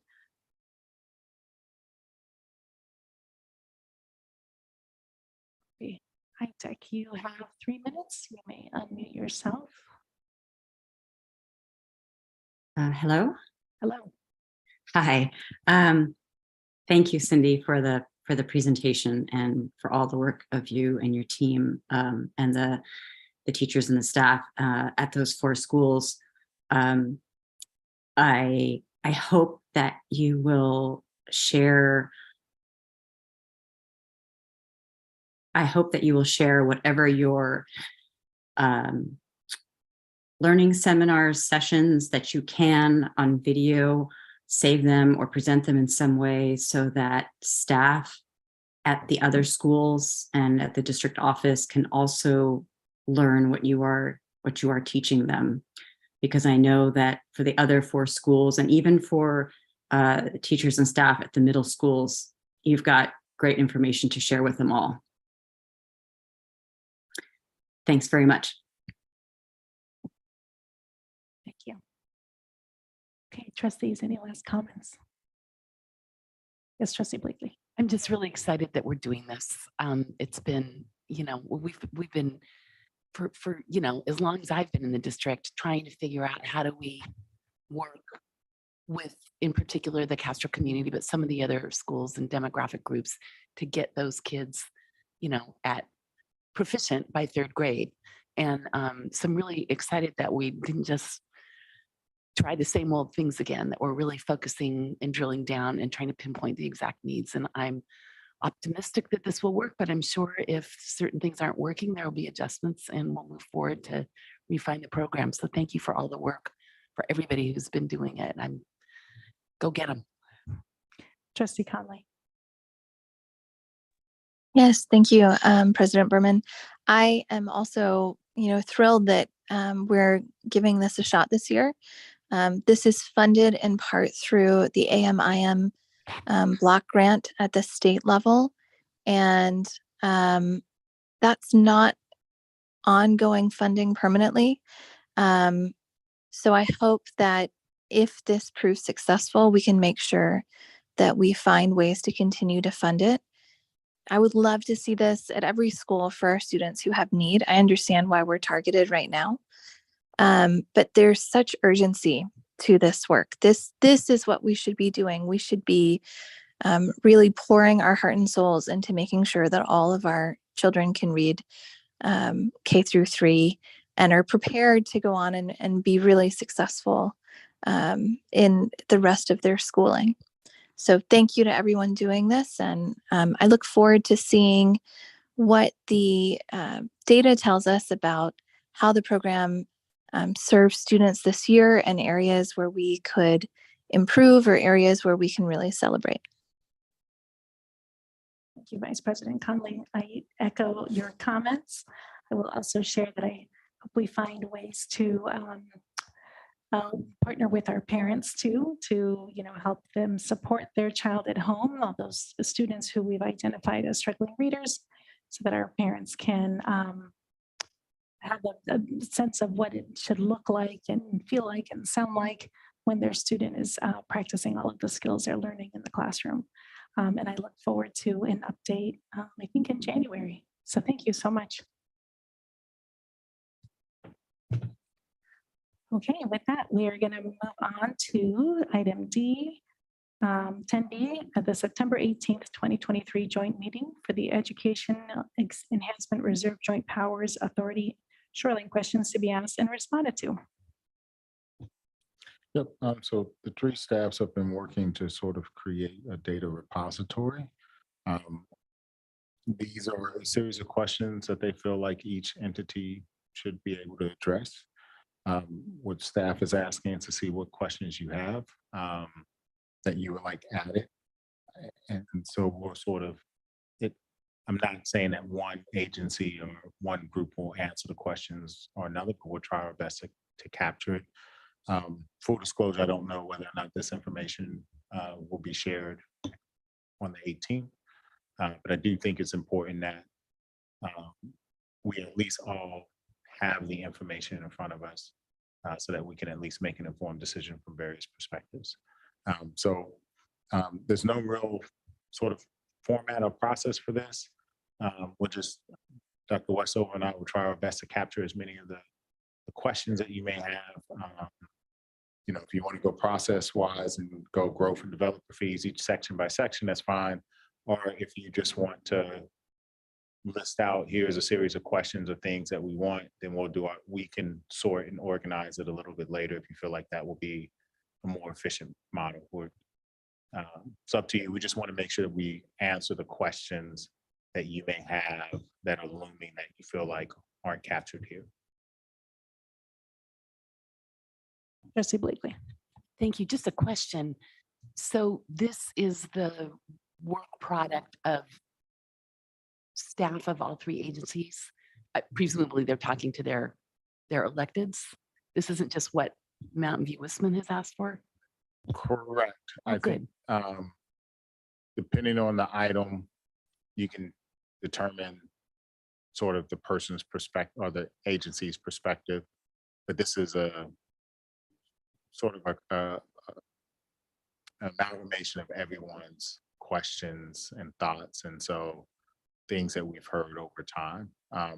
What I can't attest to is whether or not city staff or MVLA staff has talked either to city council members or their trustees in a formal process, but we felt like, I felt like the most valuable way for us to do this, instead of asking each one of you individually, is to just be transparent about these are the things that we're curious about, and to put that out there, because I think this is data that everybody who's interested in this topic sort of wants to have addressed. So to the first part, yes, and to the second part, I'm not really sure. Okay, but it is the joint work of staff conversations. I had not appreciated that those were continuing to happen. So yes, I think that encourages me. Some staff are willing to meet and other staff aren't. Staff members aren't. So thank you. Yep. So Dr. Rudolph, just to clarify one more thing. So we're just throwing questions out there and you're not going to answer them now, you're just writing them down. Correct. Okay. We're going to do our best to keep up with y'all. Got it. Dr. Westover is going to be taking notes too, and we'll confer tomorrow to make sure that we've captured everything. And then of course, the beauty of it is that because this is recorded, we can go to the ticker tape and make sure that we've captured anything that we couldn't do here. Trustee Lambert.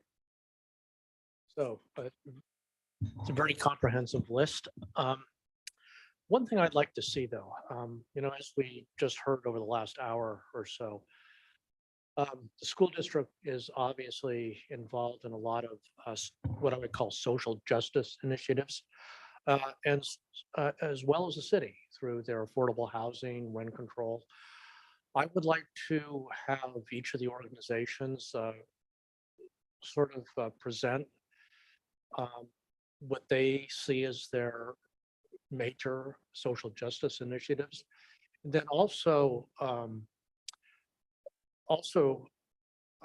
present where the money is coming from to pay for those initiatives. Some of them are coming from taxes, some of them are coming from grants, some of them are coming from developers, to be honest. I think, certainly going to city council meetings and talking with city council members, social justice is very important for our community altogether. And so is looking for common grounds that I think having that as a specific line item and understanding more about how we fund these programs will be important.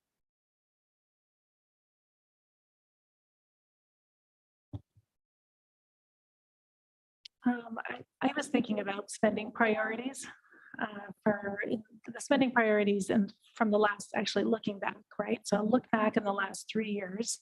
And I think that could be, I'm curious about what that would look like from both all of the entities, and then looking forward in the next 5 years and the next 10. So the spending priorities and sort of the things that for us, things that we must spend money on, and things that if we had more money, what we would sort of those dream items that I think would really set us apart from from maybe other schools, right? So what is it that what sort of a school district or schools do we envision for our future students? Yeah, I think the expenditures, going back to a little bit of what Trustee Lambert was saying,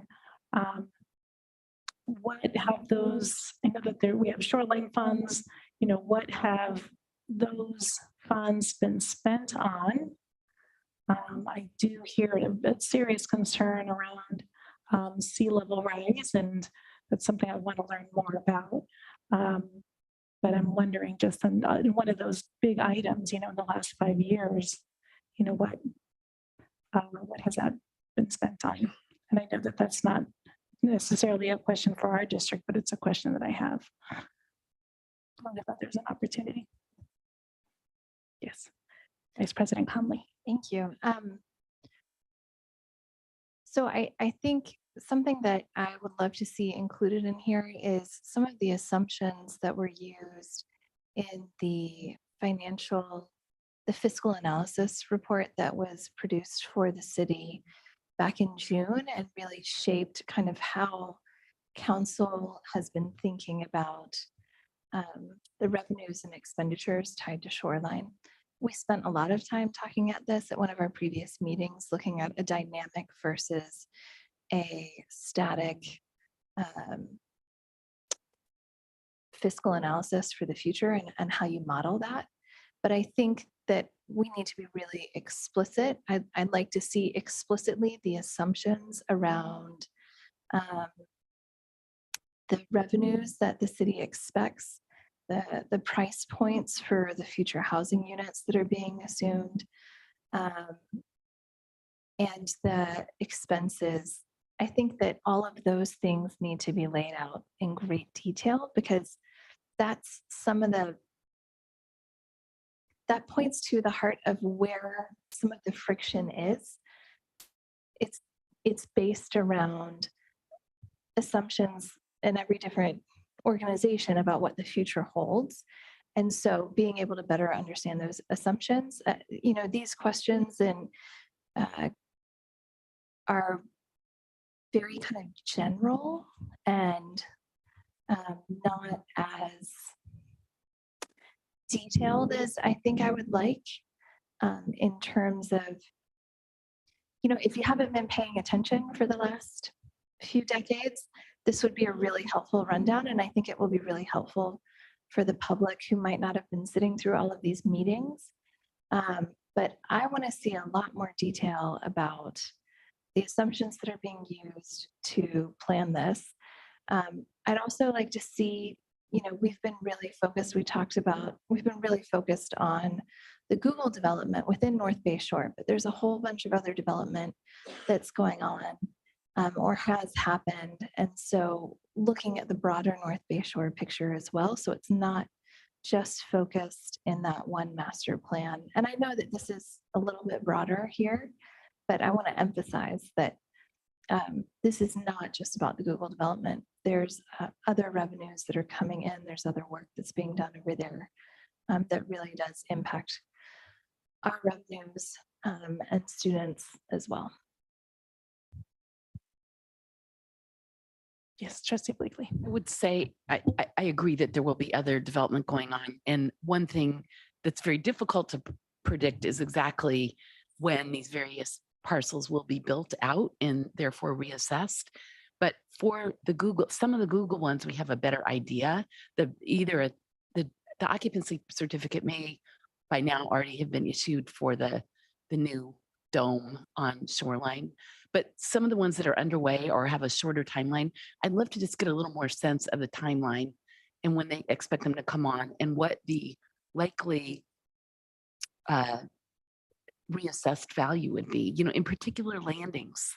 I know that's on pause, but I'd love to see what they think it would be worth. I understand the construction contract there alone was $1 billion. And I don't know what the current value. Google bought that. My company rented space there, and I believe Google bought that property in 2012. So it did, I think, reassess then for, with the office development that was on there that has now been torn down. So that one's probably not going to go up quite as much as some of the ones that haven't changed hands since, 1985 or something.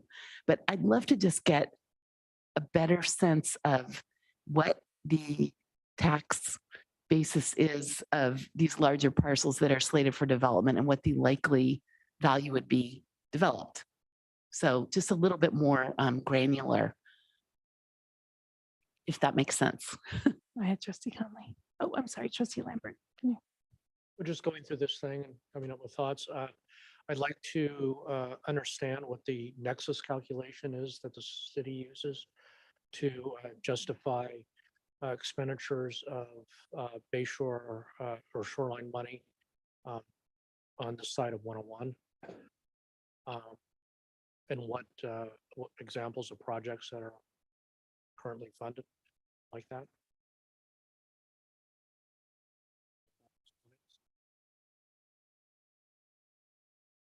There was something else. Just Vice President Conley, did you have another one? I mean, it was along those lines. I was trying to figure out how to ask that. Thank you.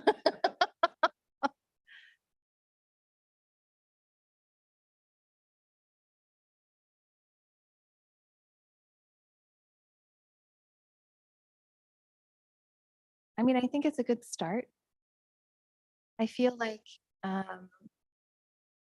we should also be open to the fact that in the meeting, I anticipate that after the joint meeting, there will be more questions and things that we would like to see in this repository, that this isn't the end of it.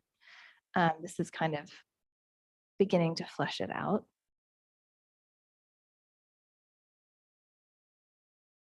I do think it's a really good start, though. Yeah, definitely. Yes. Thank you. Trustee Lambert. It came back to me. I'd like to know what kind of long-term loans are supported by the shoreline monies. What's encumbered already? Yeah. Yeah. Because that is clearly one of the beauties of the financial arrangement there, that monies can be spent without going out for public approval in a way just like we use for the our two schools. Yeah. Mhm.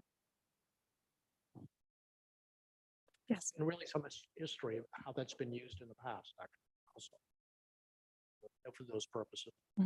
Vice President Conley. Well, and this may be more a question, Dr. Rudolph, for you right now. The facilitator who was here earlier, who's been hired by the city to facilitate the joint meeting, did talk about, and Trustee Chang brought up, her district's bond that they did with the city. Would the city ever consider, that might be asking a bit much right now, but would the city consider a joint bond with the school districts based off of the North Bayshore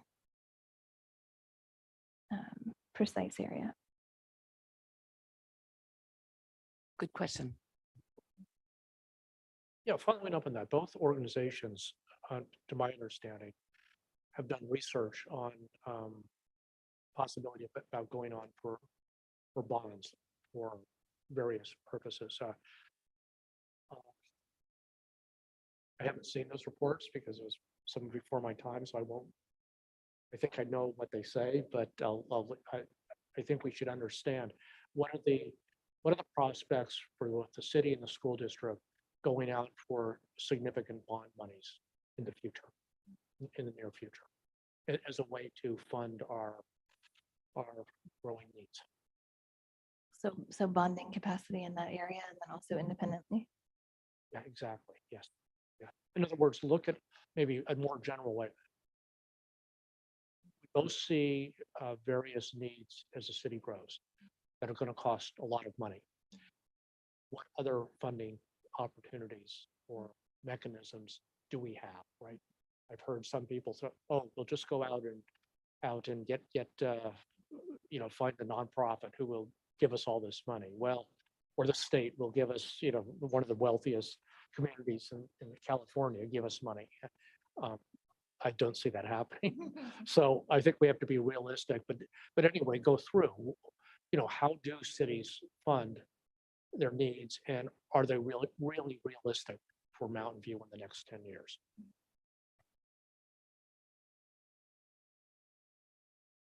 I'm not sure if it's implied in your question, but how would a school district fund a new facility too, right? Like what are our funding options?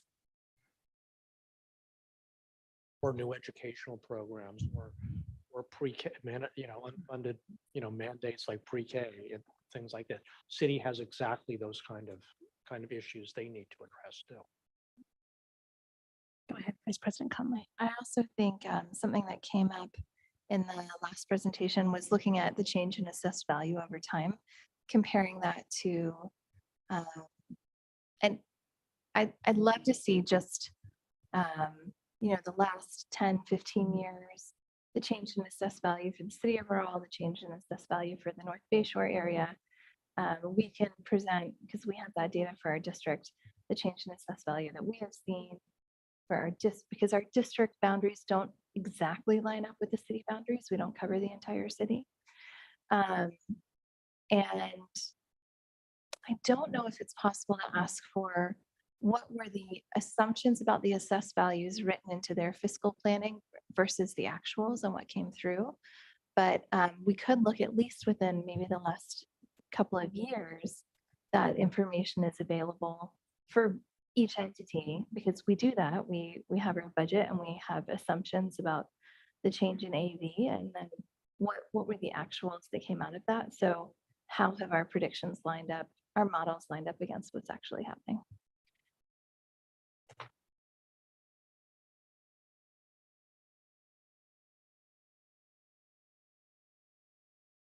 And I'm sure there'll be more questions that, come up. Okay, Trustee Lambert. So I'm not too clear how to phrase this and what I'm asking the question is, but I'll sort of try it anyway. We're all aware of various sort of needs in the city and in the school district that are going to cost a whole lot of money. And quite frankly, some of these we just can't pay for. Take one. Dr. Randolph and I discussed it recently. You look at our teacher housing, 150 apartments, roughly $1 million per affordable housing apartment. Look at the requirements that the state has given the city. There's no way we can make the goals that are required of us. Same thing goes for parks. So I guess what I'm trying to say is that we want a lot of things emotionally, even mentally, but realistically, we're not going to be able to achieve those. And to sort of understand that, what are real practical limitations are, or maybe different way of saying it, if money is going to be a constraint, well, how can we finesse things so that money isn't a constraint or as much as a constraint? Help me out.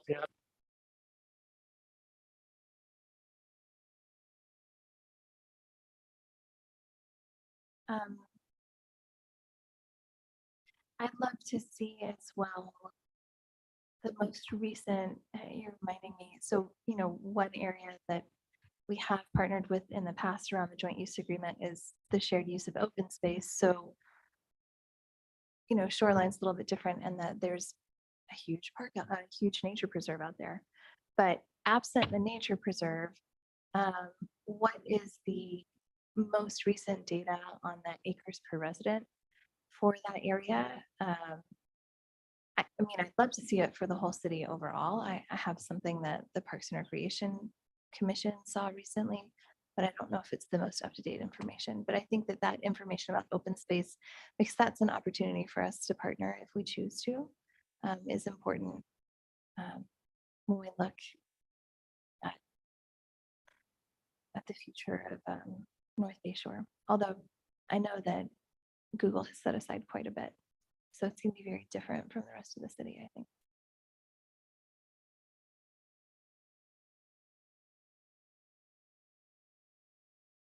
So Dr. Rudolph, as more questions come up, how should we share them with you? Is there going to be another opportunity to share more questions with you? Yeah, I think we can let us flush these out and sort of roll all over the pages. And then we can always bring it back and have another session. I think especially after a couple of the meetings, that more questions will be generated. So I'll look at the board matrix and we can talk about what a good cadence for this to come back so that the board can continuously weigh in on hearing the questions that have arose after seeing this information.